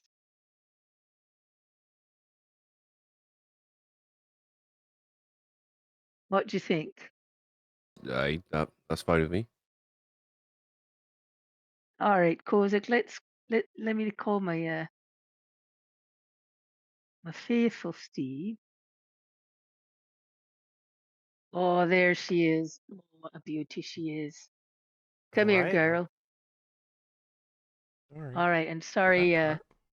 sorry grabs the rein and jumps up onto the up onto her steed, and she reaches down to Kozik, who grabs her arm, Oh, and yep. she pulls him up ever so gracefully, just I like Legolas pulls Gimli up behind him. Oh, dude, that's exactly what I was picturing. Um, before you guys fly off, I have a question just for orientation purposes. Opal, so that direction, and he's going to point in the direction that the airship was going, that Inanna also did the augury with. If that direction is where Kronossus is, and I guess based on, like, okay, now this might be a bit disorienting, but like, follow me here. And Cubed, I don't know if you can help OOC with this, but whatever direction that is, might be easier to have a cardinal direction just for this explanation. I don't know if that. Right. So from How where about you it's are. west? Oh, go ahead. Sorry, no, So, you yeah. know more than I do, that's for sure. So from where you are, you're looking that way. Cardinal direction wise, because I'm picturing the visuals of like where the camera was pointed at the time, so I'm basing it off of that. Mm-hmm. So from where you guys landed, that would be east. Okay. So Zed's pointing east. Right. So if you remember, originally we were all traveling east to get here, which means that we're still on the same side of Kronossus that we were before. Oh, right, yeah. So if you're flying up, if we get put off course or you can't find us, if you're able to tell your direction and you're able to figure that you're going back west, then you'll probably see the firebolts going up, and Right, all of us could potentially start walking east, because you're going to be much faster flying than we are walking probably. right. But based on that, the whole thing that Anana did, it seems like that's a good direction to go in anyway. So I guess the other thing to do if we do get separated and can't find each other is just keep heading east, because it sounds like we're going to run into Kronossus anyway. I think we just walk and ignore the snow. I am with Neavara in this. If we know that that's the way that we should be going, then we don't really have to split up. But to your point, sorry, if as we're walking, it does start to clear up, we could potentially get some eyes up in the sky. I could send my Raven up even, just to peek around. But yeah, let's if we're all feeling up for it, right? Like no one's still laboring and joints are working and right? Like we had a bit of a fall. Oh, we're all so tough though. Yeah, we're all good So then. you're saying let's just start walking, and when it clears up a bit, we can go to the air. Yeah, I just take a peek. Well, It's I probably like gonna help. that. It's probably gonna help eventually getting a view from above. But to your point, if you were We both don't up need it there right now. a second ago, yeah, just you and Opal, and you couldn't really see much, then it's Right. probably best not to split up. Great. I'm all for it. That sounds good. That would be my inclination. So I kiss my beautiful beast on her nose, and I send her off.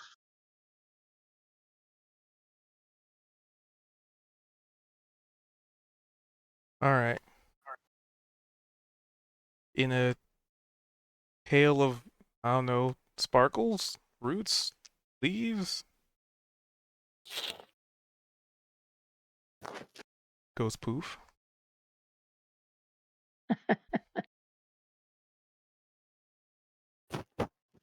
Sparkles. Sparkles. Yeah, sparkles. Yeah, I And a think at this little point wind. too, we'd kind of grabbing all of our things, and Zed would look to Opal to lead us. Yeah, Opal would. Oh yeah. Actually, wait, Cedrin grabbed everything. Let's go. Beginning to lead people. Remind me, right. DM, would that be survival? That would be survival. Let's go.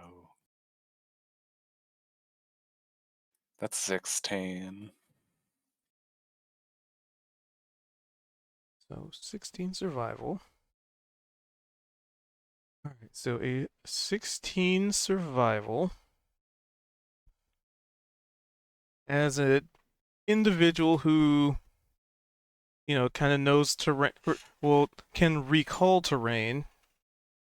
You kind of have to have traversed it to be able to recall it. She did see the map though. Right, and the direction that this ship was heading to. Well, like I said, the the overarching map that you guys saw, that was the holographic projection, was just the city of Kronossus. Aside from the map that Opal has been pulling on before we got to the Underdark. Ah, that one. Okay. So yeah, that does give general direction, but it doesn't tell you there's a giant mountain blocking you going east, kind of thing. Because you're in the mountain range, but you know there's a lot of them. But with a 16, whether or not you are closer, you can't, say without a benefit of the doubt. But you're confident you've been able to keep east.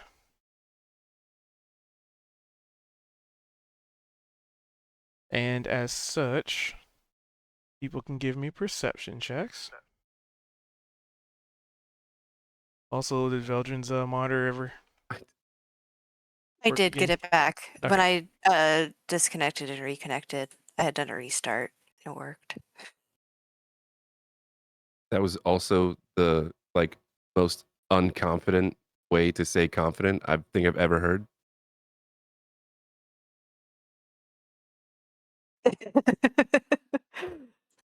He was just like, "You're confident." Should be. It's I like, don't know why it turned off the great. That's first like, time. It's like I don't know why it turned off the first time, so I don't know how oh to make it not do that.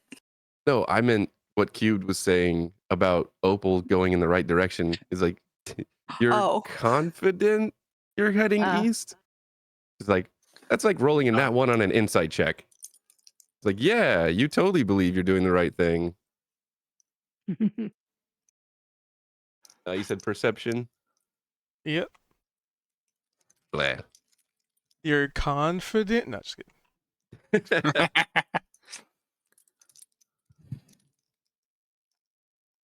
Hmm.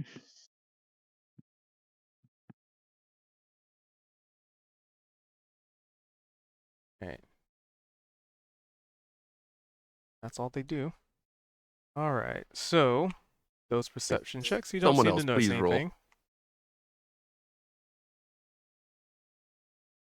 What was that? I said someone else, please roll. Yeah, there's only 2 of us that have rolled our perception checks. Oh yeah. Oh hey, that's slightly better than Yeah, before. I'm getting there. I'm It's going all, to. it's all kind of right there. Damn. Ooh, There we go. Neobara. yes. Oh, Yes. and Veldrin. Veldrin also rolled very nice. Really nice. All right. Wow, So you're just 1 short. Nehemiah. Veldrin and Neavara, Oh, two short. as Opal is leading the charge moving forward. The 2 of you, pretty much at the same time, can't help but notice a very strange, like, crystalline formation. It kind of looks like it ramps up a little bit,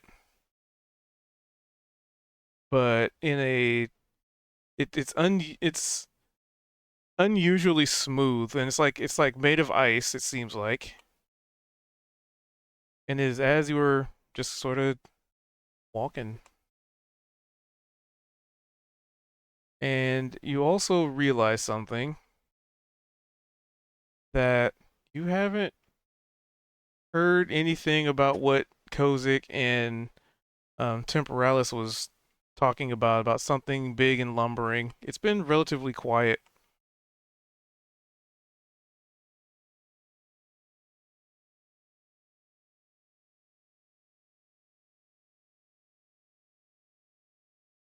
Crystalline formation.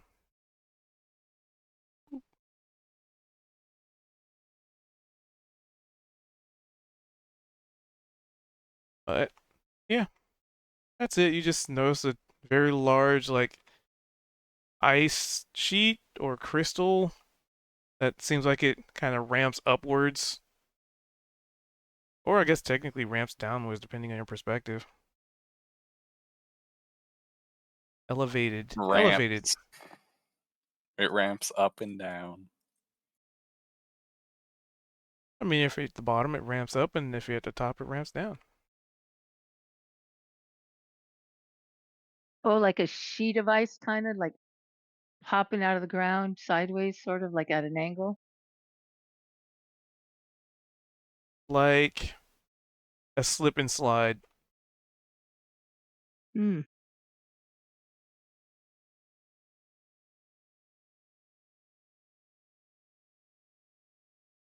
And let's see, with the 23 and the 29, every so often you would also spot what looks like a pitons like embedded in some of the ice above you. Like people, like somebody's been climbing at some point.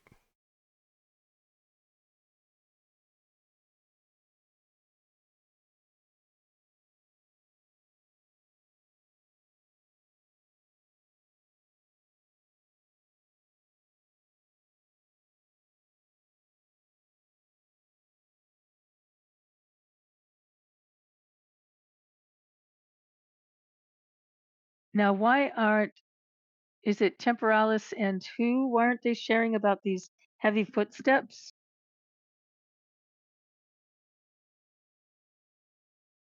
Hmm. Have you asked them?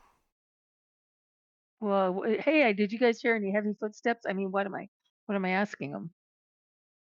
I don't know. What are you asking them? I want to know It why aren't sounds they like the ones that sharing heard it was Kozik and Temporalis. Kozik Temporalis? And I mean, I mentioned it, but I guess I have not been Yeah. made aware I that we're think still hearing it or anything. well, I think it was was aware of them. Kozik and Timberales were aware of it. I think like before they even got us to the cave, and then Kozik could still kind of hear something while he was on watch, but nothing came of it. So I almost think that's probably why it's not a topic of discussion.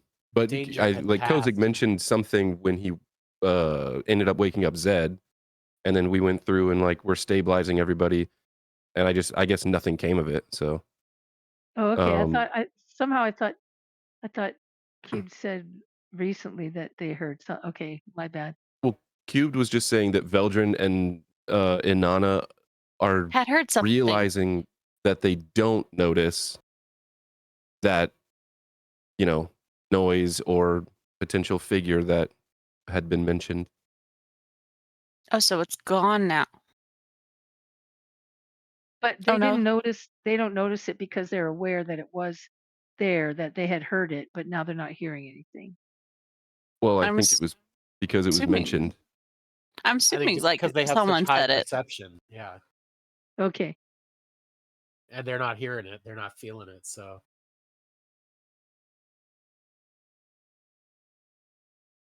Okay.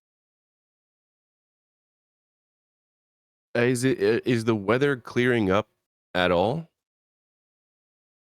The current conditions for the day are remaining. And I guess with this sort of like ice ramp,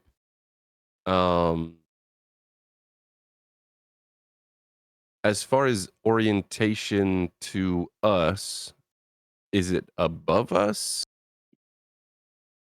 It's on your level that ramps up.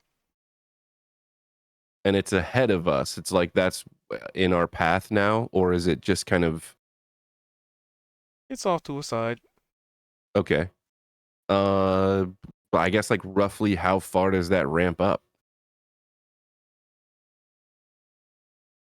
Hmm.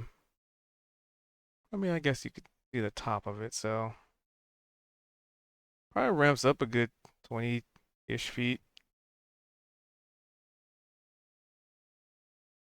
At a Um, pretty, what's it? Phobian fun word languid angle. and you said that there's like the pitons or however you say it. I mean, they're all over the place. So it's looked like people have climbed up this or traversed this. Pretty well traveled. Um, and at the top of it, does it just level off? Does it lead to a cave? What can we see anything up there? Nope.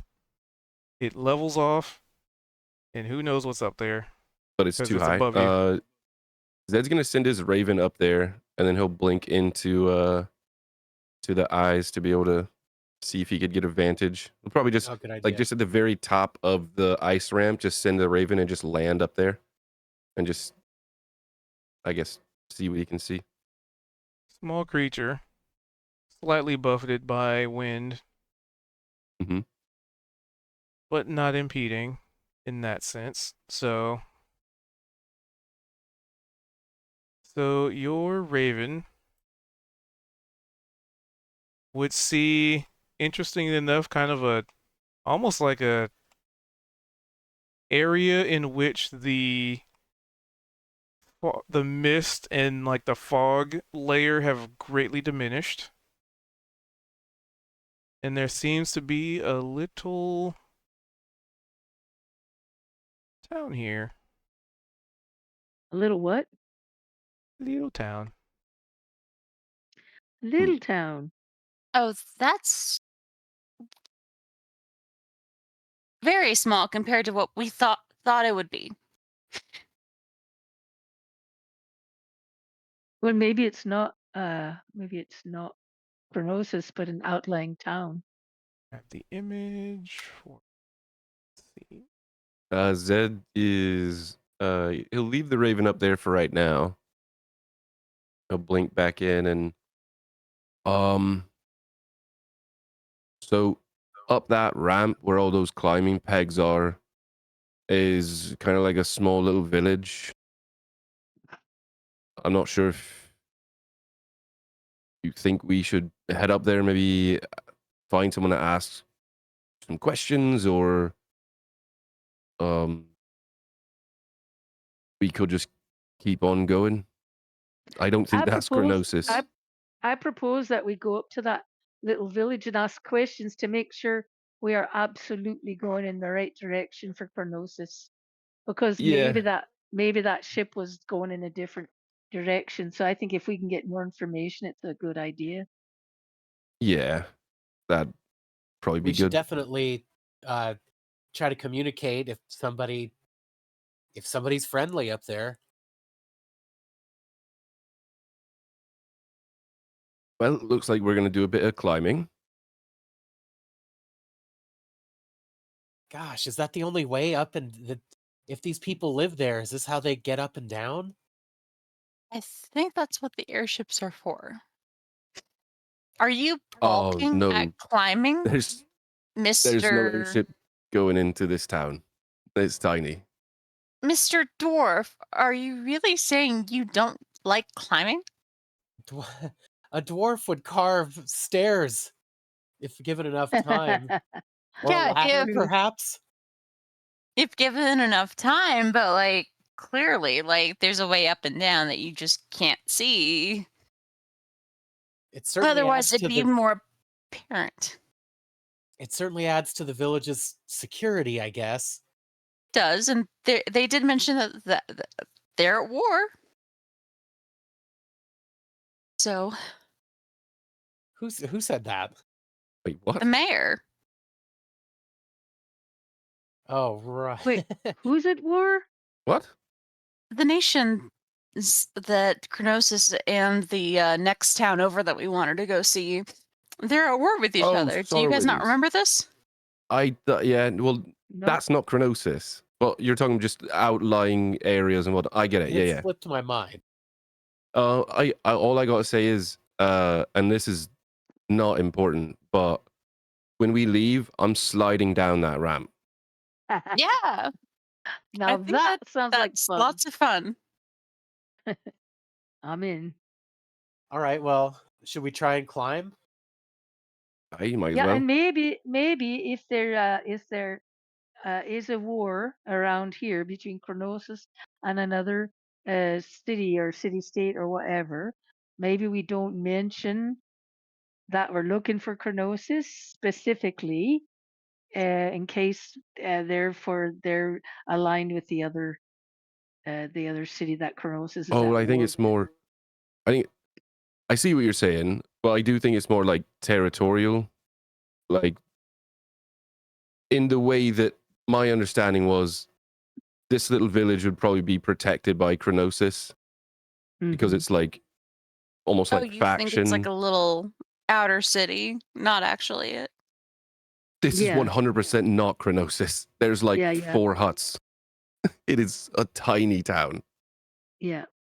I mean, and this Kronossus is has got to have a place where ships dock and get worked on, and it picks up passengers, and it would be a big and the big library. I mean, it's going to be a big city. what if it's inside of it and she sort of like points up the mountainside.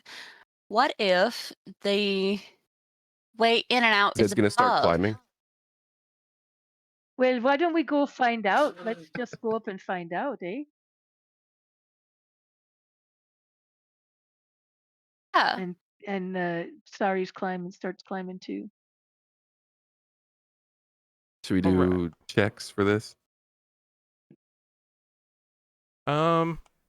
Yeah, I mean they're super easy, so basically don't roll less than a 10. Yeah. So what are we rolling, a d20 or 100? Oh, it's D20s. It would be athletics. Athletic. Ah, expert. Could I opt for Yeah. acrobatics? Yeah, that's what we're talking about. I would probably say no on account of climbing is kind of Okay. strength. It's Oh, there we go. There you That's go.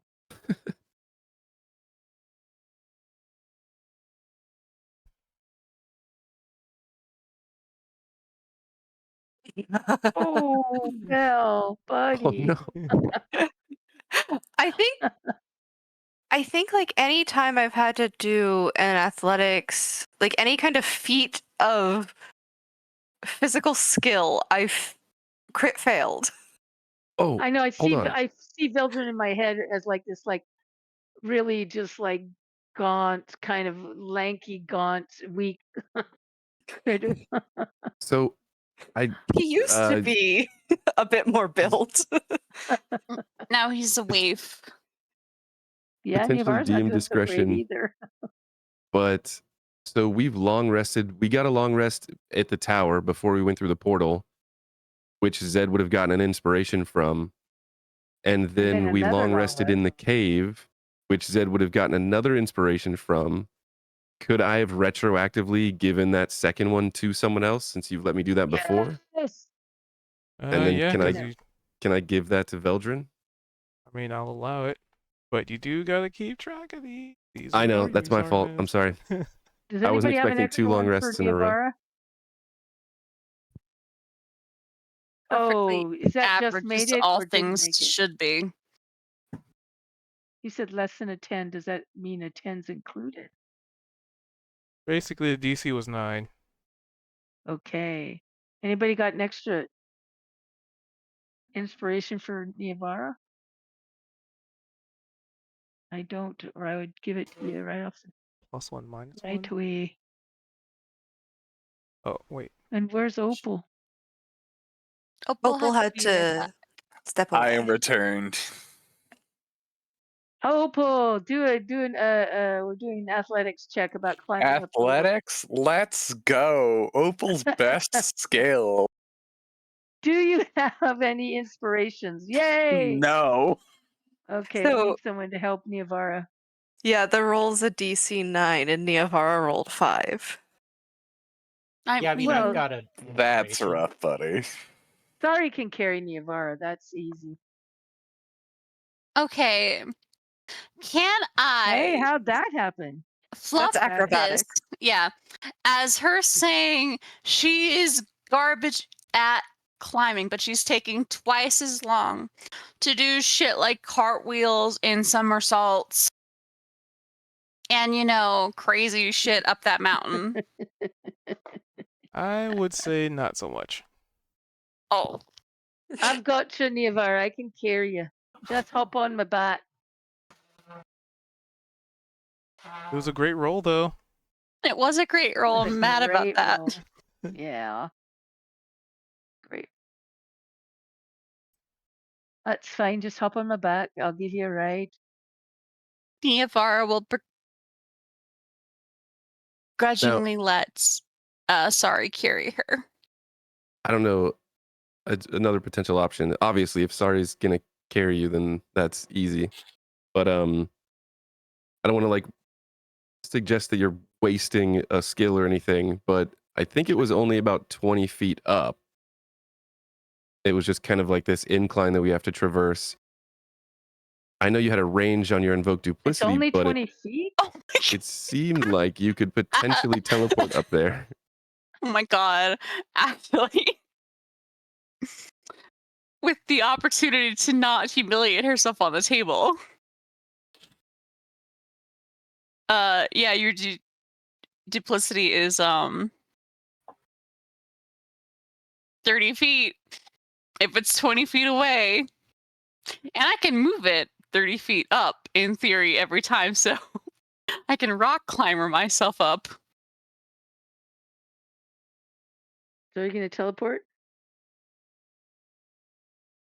It's not worth it. I'll let Sorry carry me. All right, there you go. And Sorry got a 25, so I'll let it.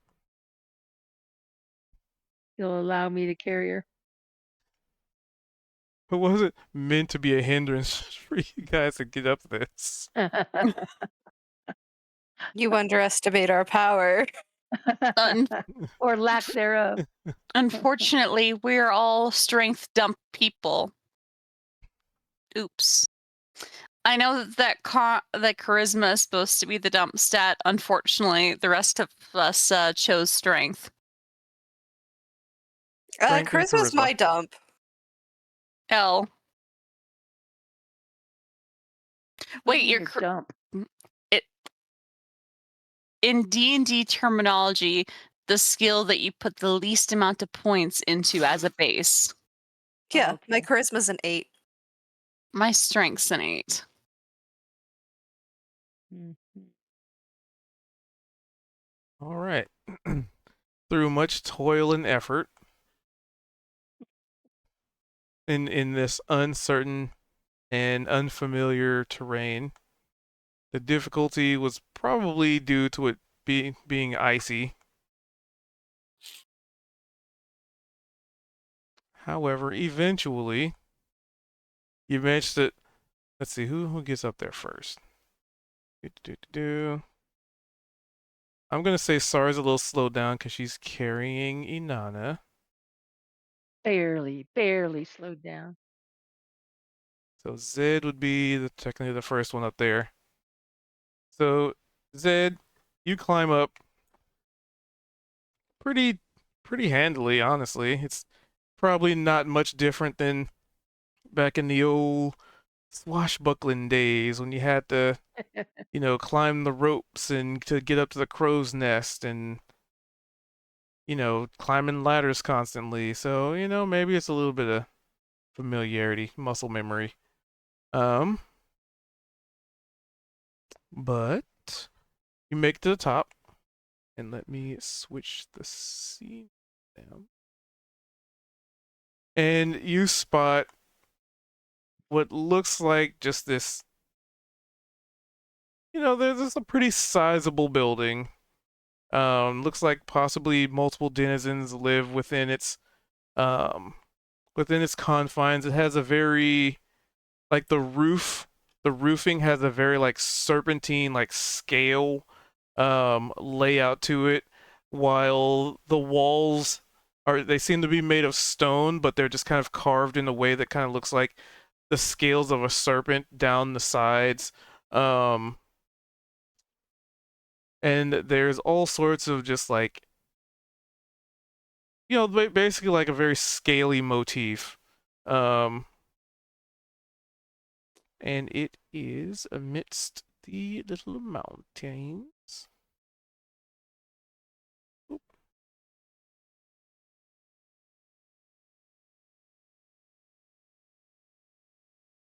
Apparently, that configuration didn't save. Nation.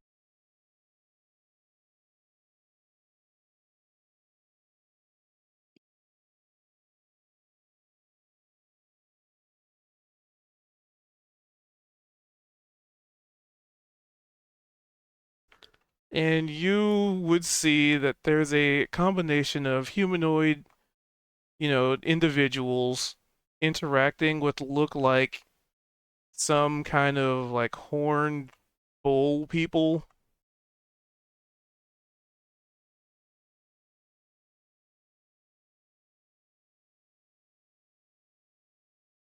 And it's Uh, not too far from where you are. Do they look like the horned bull people that we've seen before? Which ones? There was a pocket dimension inside the way to go to the mayor, not of Grenstill, but like the one that was controlling all the mimics. There was all those bull men that were being lorded over by like a mini mayor there. No, those are satyrs. These look a lot bulkier, a lot more tailored for cold weather. They're Highland Yeah. Coos men. Very, very akin to. I mean, I guess the best way to put it would be like a yak kid. Oh my god.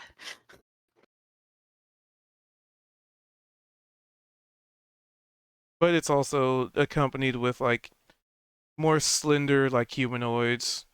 Some of them look like they have scales here and there, like lining their skin. Their features seem mostly human, but there's definitely some serpentine integration in their biology. Serpents in the snow. And you would, because it's just sort of like a base species, you'd know them to be Yuan-Ti. Snake people in the snow. Oh, sexy snake people in the snow. The snow is no place for a snake. What about a sexy one? I have yet to meet one. As Neovara is alluding to, they are simply too hot to be chilled by the weather. Where did the snake people come in? How are we suddenly talking about snake people? I thought we had bull people. That's what's. They're Yeah, also Yuan-Ti. there. Oh, Snake there's people. snake people there too. Okay. The bull people are talking to the sexy snake people. Oh, I thought they were talking to the humanoids. Okay. The humanoids are the sexy snake people. Oh, okay. They're Yuan-Ti purebloods, which are like humanoid, human snake hybrids. Yeah. Tia Moonblade is famously a big ol' ass Yuan-Ti. An auntie, if you will. Let me grab an image for you, sorry. And what do you call them? You call them snake people? No. They're What are they called? Yuan-Ti. Yuan-Ti. Yuan-Ti. Why Like- you? Right? Okay. Here. Thank you. Let's see. They're pretty. My monitor turned Okay. off for a second and I almost shit my pants.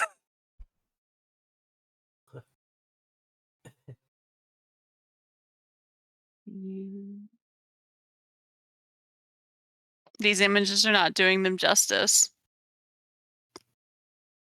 She looks kind of angy. Why do they look like snake people, but the woman does not? She's not a That's snake people. sexism. Don't we love sexist character design? That's my favorite sexist trope. She does not look like a snake Let people. let them have a snake head. Let them all have a snake head. Why can't she have a snake head? What the fuck? That's called there were unresolved issues in earlier issues of D&D including the charisma stat didn't exist for women. It was the beauty stat. Oh, seriously? God. We've gotten better with time. Sheesh. They I was weren't wrong for that. playable, I think, until what, 5e? Let's grab this image, just to give a better example. I think there are men that have snake heads. Anyway, the snake lady that we know is a woman with a snake body, so. Mm.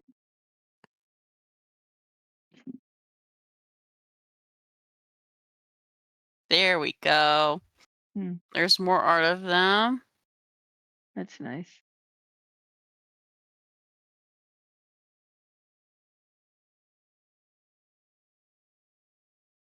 Go ahead.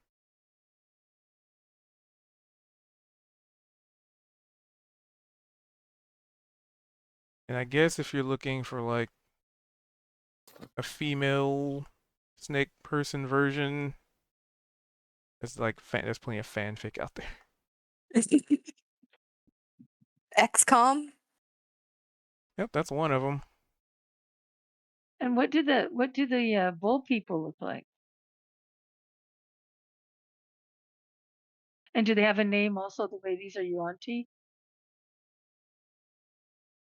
I mean, they're just like Yatkin.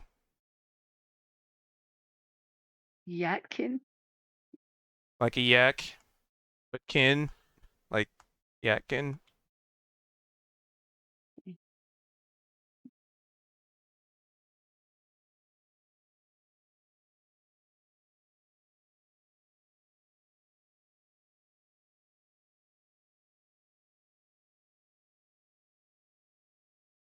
Basically, think like a minotaur, but shorter and Oh, okay. more tailored to cold weather.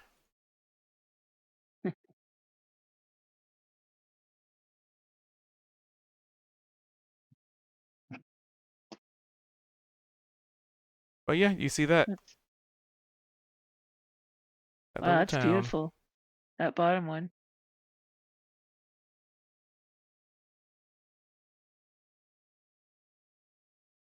That bottom one. Found a female That's one. From a video game. Yeah, it's from a video game called XCOM. That's awesome though.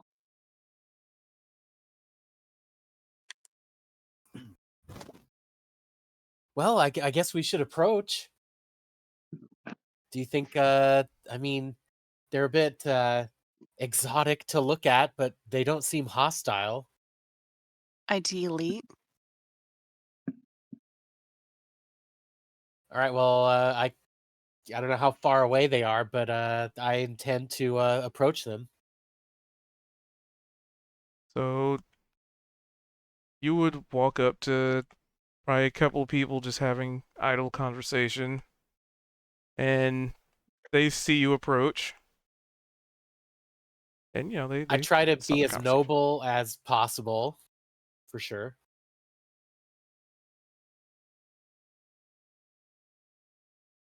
Which, Oh, yeah, hello.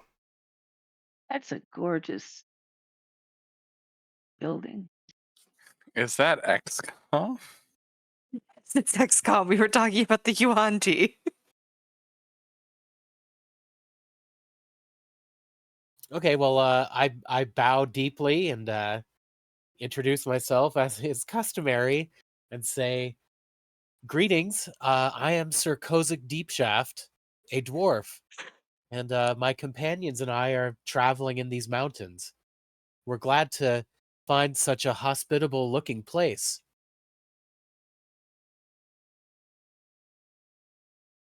Oh, thank you. You're welcome. Uh, hello. Well,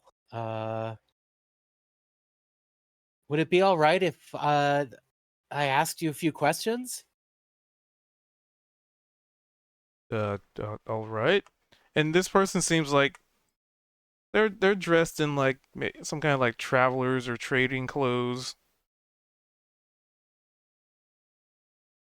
Oh. but it's pretty minimal considering what they are, covered in fur. It's pretty minimal in terms of what they have on them. Hmm. Uh, well, although we're really grateful to come upon your town, we're just traveling through, we're passing through, and we're looking for the city of Kronossus. Oh, yeah, Kronossus. Yeah, I know about that place. Do you visit there? And he taps his chin. I mean, it's been a while.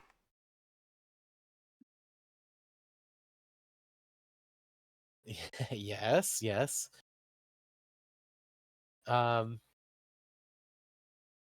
is it further up the mountain, or is it down in the valley, or where might it be at? It's a really, He, really large city. I've understood.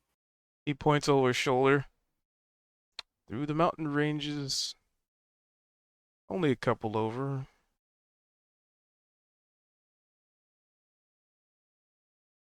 Huh, that's a little farther than I thought. Well, that's unfortunate. It's a couple of mountains over, only a couple of mountains. I mean, if you're going there and you didn't charter yourself a flying boat,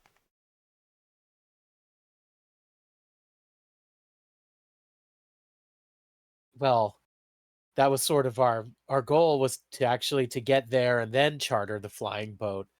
You see, we come from lands that are far to the west.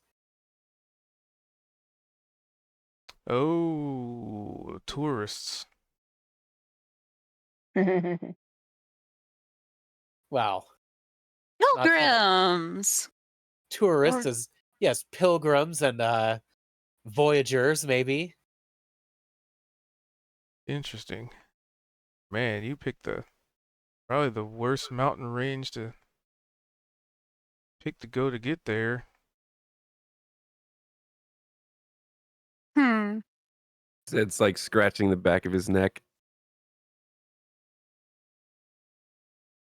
I mean, there's plenty of passages that they've built so people can not have to deal with a whole lot of craziness, but Anana's you like definitely not picked that route. sort of like Well, do you know slowly do you know a scoots way we forward. can? Oh, I'm sorry. So, and that's the thing.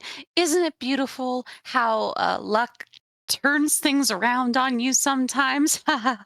It's almost like a holy rite of passage, one might say. Yeah, it might not be easier, but it is the way that we have been selected to go. One might say we were deposited here from above, and she's definitely sort of looking over her shoulder towards Temporalis. Unfortunately, we can only deal with the hand that we're given, and she does a quick little magic trick, like the card type, like sort of just picking at like from her hands, and then she puts them back down. So yeah, unfortunately, we're stuck with this path. Wait, do One you might know if say. there's a way we can get a, a ship or any other kind of transport over there? Is there anywhere about that we could get transport? I mean, not here. Hmm. So it'll be on foot then, I Yes. guess. Yep, probably. Do you have And maps? He taps his horn skull. Yep. No, it's by memory then. I see. I mean, you're looking for a way there. I mean, I currently don't have any jobs lined up. I can probably take a little trip over there, maybe for a fee or something. I do have to feed my family. Well, that's right. Kind of you, sir. What do y'all say? Should we take advantage of his guidance? I think it's not a bad idea. And what kind of fee would we be discussing? I mean, just a meager couple coins a day. That sounds reasonable. More than for safe travel. Especially because again, we're sort of stuck here. And again, she's definitely looking with slightly more intensity towards Temporalis, who is shockingly quiet now. Hey, he got us out of that place, and we're not that far from where we're trying to get to. I'd say it's a win. This also Oh, I am sorry. Were does you wanting me to talk to people? No. I can do it if you want. Mm-mm. I did not want to steal your thunder or anything. Hmm. Nevar getting dumped out of the sky and an inconvenient distance away from where we should be is also what the Devourer did the first time we went through the portal. And you did worship the Devourer again the second time, and Temporalis did say that there could be a connection. You don't know what I was doing. It's unrelated. I'm positive. Okay. But all of us hiring this fine gentleman sound fairly good. I have no money. Oh, we've got money. Unfortunate. I think we'd be able to scrape together a fee for you. I mean, your services are valuable, and More it than. seems like you and your folk might know the way through these mountains.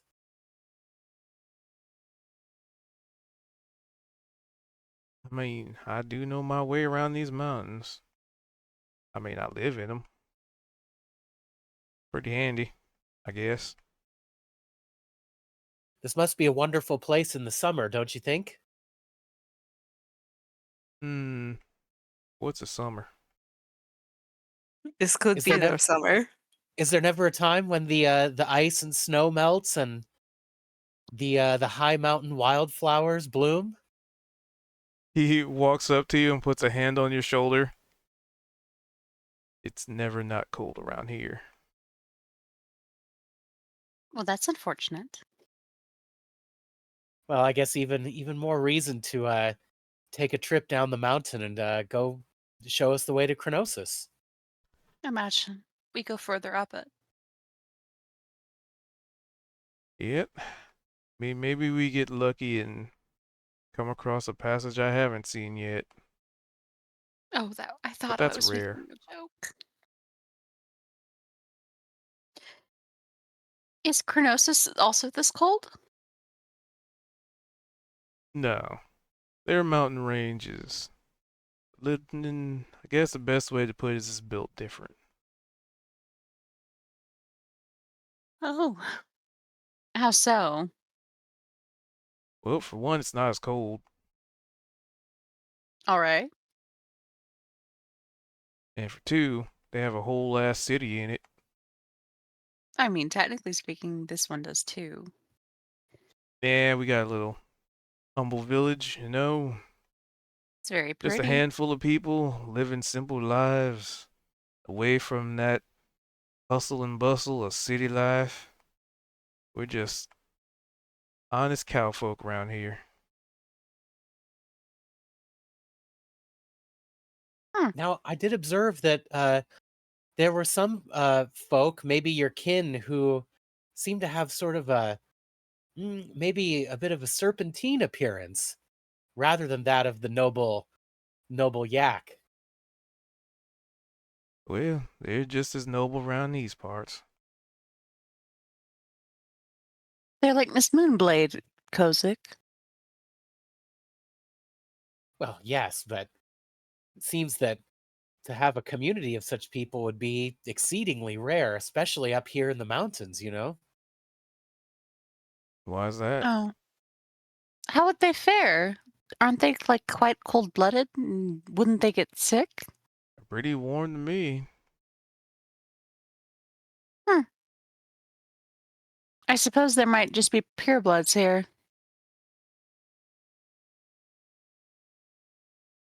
Are there none Hey, with hey now.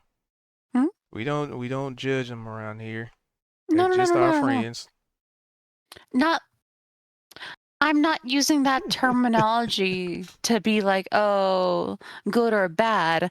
I'm saying that there are different castes, like within their own race, like different variations of them. Like when they're born, they might be called a pureblood because they don't have as many snake-like features.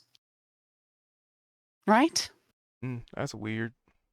Kozik is kind of steadily kind of inching away from Niavara as she's getting into her diatribe. Ugh, I'm not even getting into a diatribe.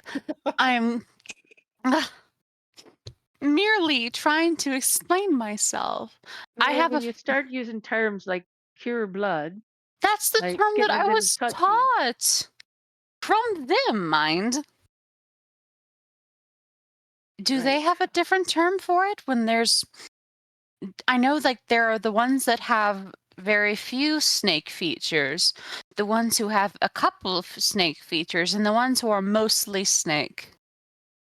What are the terms that you guys have used? We just call them friends. They call themselves Yuan T. Whatever phase they're in, we don't care. Well said, sir. Well said.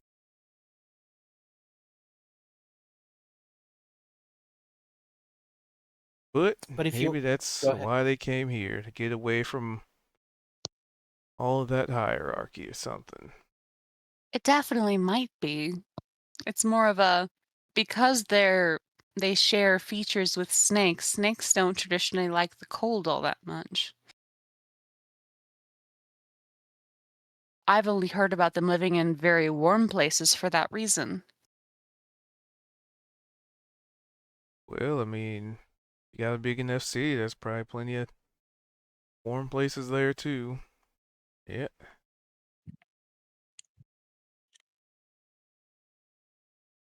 Oh, sorry about that.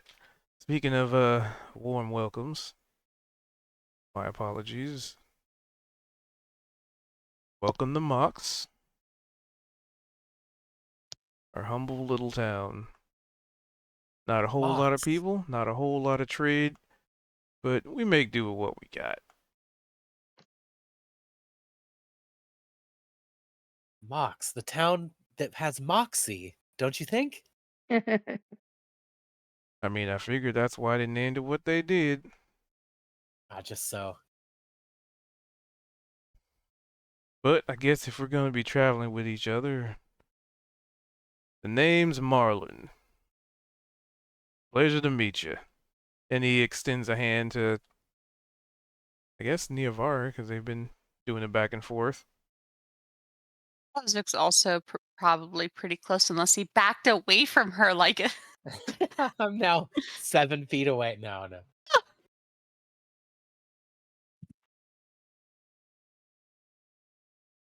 she'll Great. take it. Yeah. Lady Inanna, at your service, a cleric of Aladra, and the host. Oh, you're one of those religious people.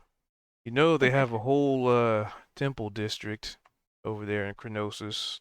I mean, not my thing, but I hear if there's a deity you worship, it's probably got something for you there. It's actually part of the reason why I was visiting. I was invited to the region by a friend who lives in Kronossus. I Oh, live close to the edge of the Underdark, one might say. you mean you knew someone in Kronossus, Mm. and they didn't even give you a charter for an airship or something? I was busy handling out my religious duties in the city of Grinstel as it happened, which is, I'm sure if you know by the maps, quite far away. They had to get back to their own work. And, there's a certain benefit to walking on one's own 2 feet. And I'm sure you've heard this from people of the cloth before. Yeah, Like the woman being, that just got a ride up the mountain. Sh- you offered me a ride on your back. That is different. I'm just teasing you. I couldn't help it. It was sitting right there. It was right there. Well, yes, we only met the once, one might say. However, he, sought services from me. He told me that there was, going to be a temple district, and I could, of course, hit up his own family there in Kronossus. We were looking for, as well, uh, more interest in airship travel.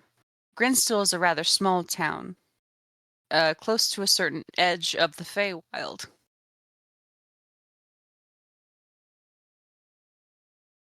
That's a lot of names I never heard of before, but good on you, miss. And he shakes your hand, with a little more fervor, a little more Moxx. Uh-huh. She'll take it and shake it right back before letting go.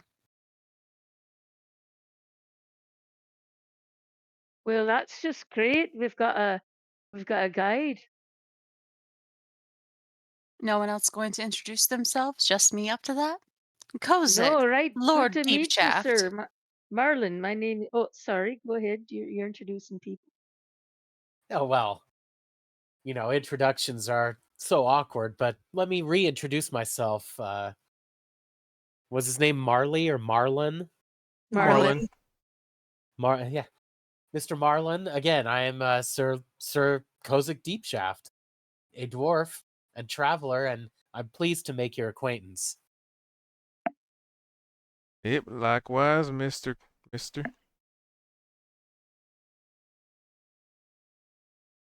You can call me Kozik. That is just fine. Mr. Kozik.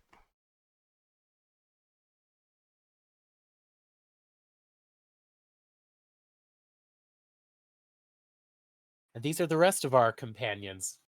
I don't know if people want to go through with the whole thing or not, but Well, hello, Mr. Marlin. My name is Sari, and I'm an elf of the Feywild.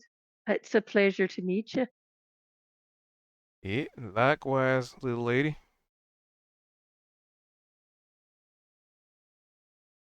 Twitch of her lip, but she won't say anything.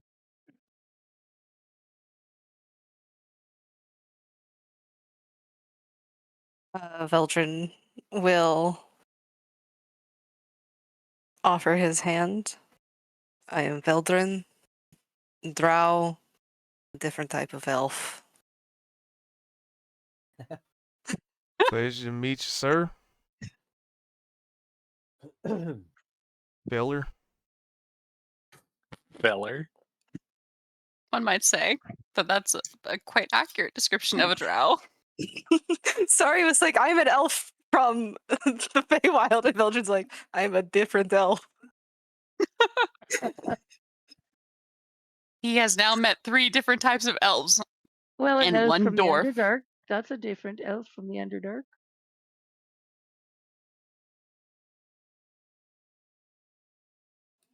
Name's Opal. Nice to meet you. Pleasure to meet you, little lady.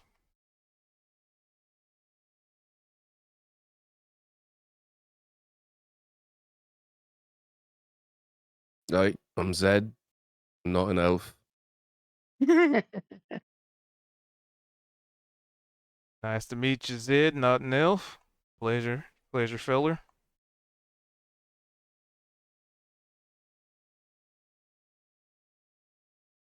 Hi.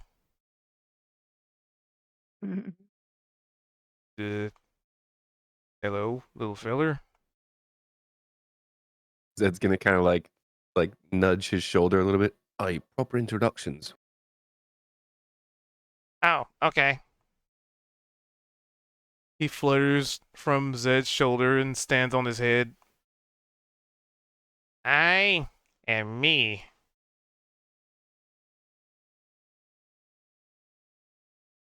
That's little one. I am little. one day I'm gonna get big. And then nobody has to walk. Oh, that's adorable to hear, little. That's so sweet. Well, pleasure to meet you.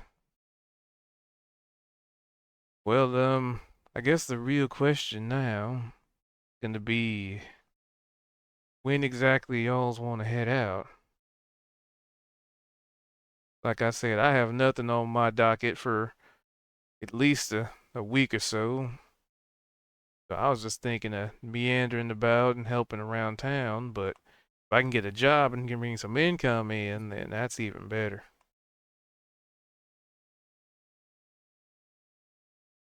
Well, how long do you think it would take us to get to Kronossus? Well, considering the weather conditions and the distance we'd have to go, let's see. I know a couple of shortcuts. It'd probably only take us about, I don't know. And he stands there and looks up to the sky and thinks for a minute. Probably take about a couple days, I reckon. Hmm. She sort of glances back, looks at everyone. I'm imagining like most of us still have like some sort of bandage on us from our unceremonious fall. Do we need to restock on anything, gentlemen? You know my answer. Yeah, you're fine. Anyone else?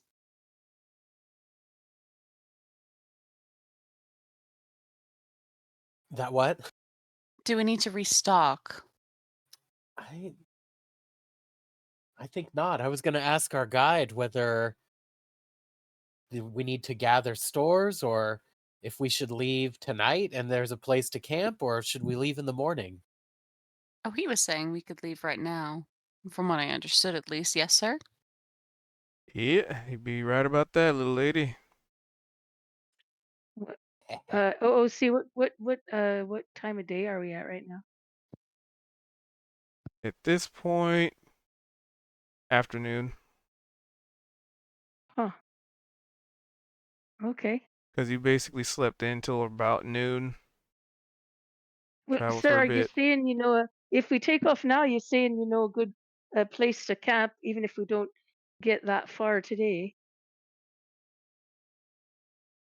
Well, you see, the thing about being a traveled salesman is making sure you got the right tools for the job. Setting up an encampment won't really require a whole lot. But for a small fee, I could make sure that we don't have to really worry about the elements or anything like that. Could You you be a know, little as you more might say, the specific about premium that? package. Could you be a little more specific what that might look like? A Well, you premium see, package.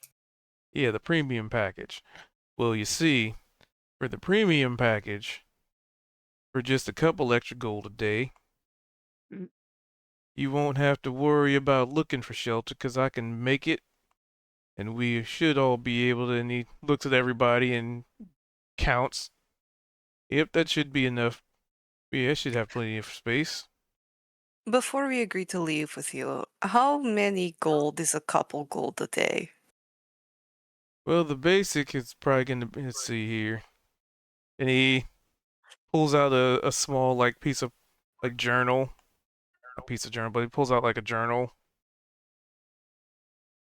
Well, the going rate to get to where you want to go is about 3 gold a day. And then for the premium package, that's about 5 gold a day.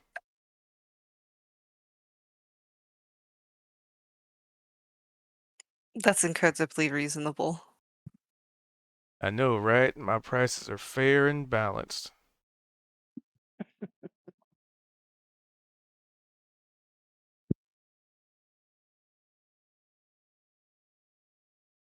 Well, I think that sounds like a fine idea to go with this premium package. All Why right. not? Basically, for the premium package, I know a little trick about setting up a little extra space. How would I word this for people who might not be familiar? Um, it's kind of like I'm able to conjure a hut in the middle of nowhere. Lehman's tiny hut. Clever. Whose tiny hut? That's Marlin's tiny Liam. hut. From I also don't particularly care for the name.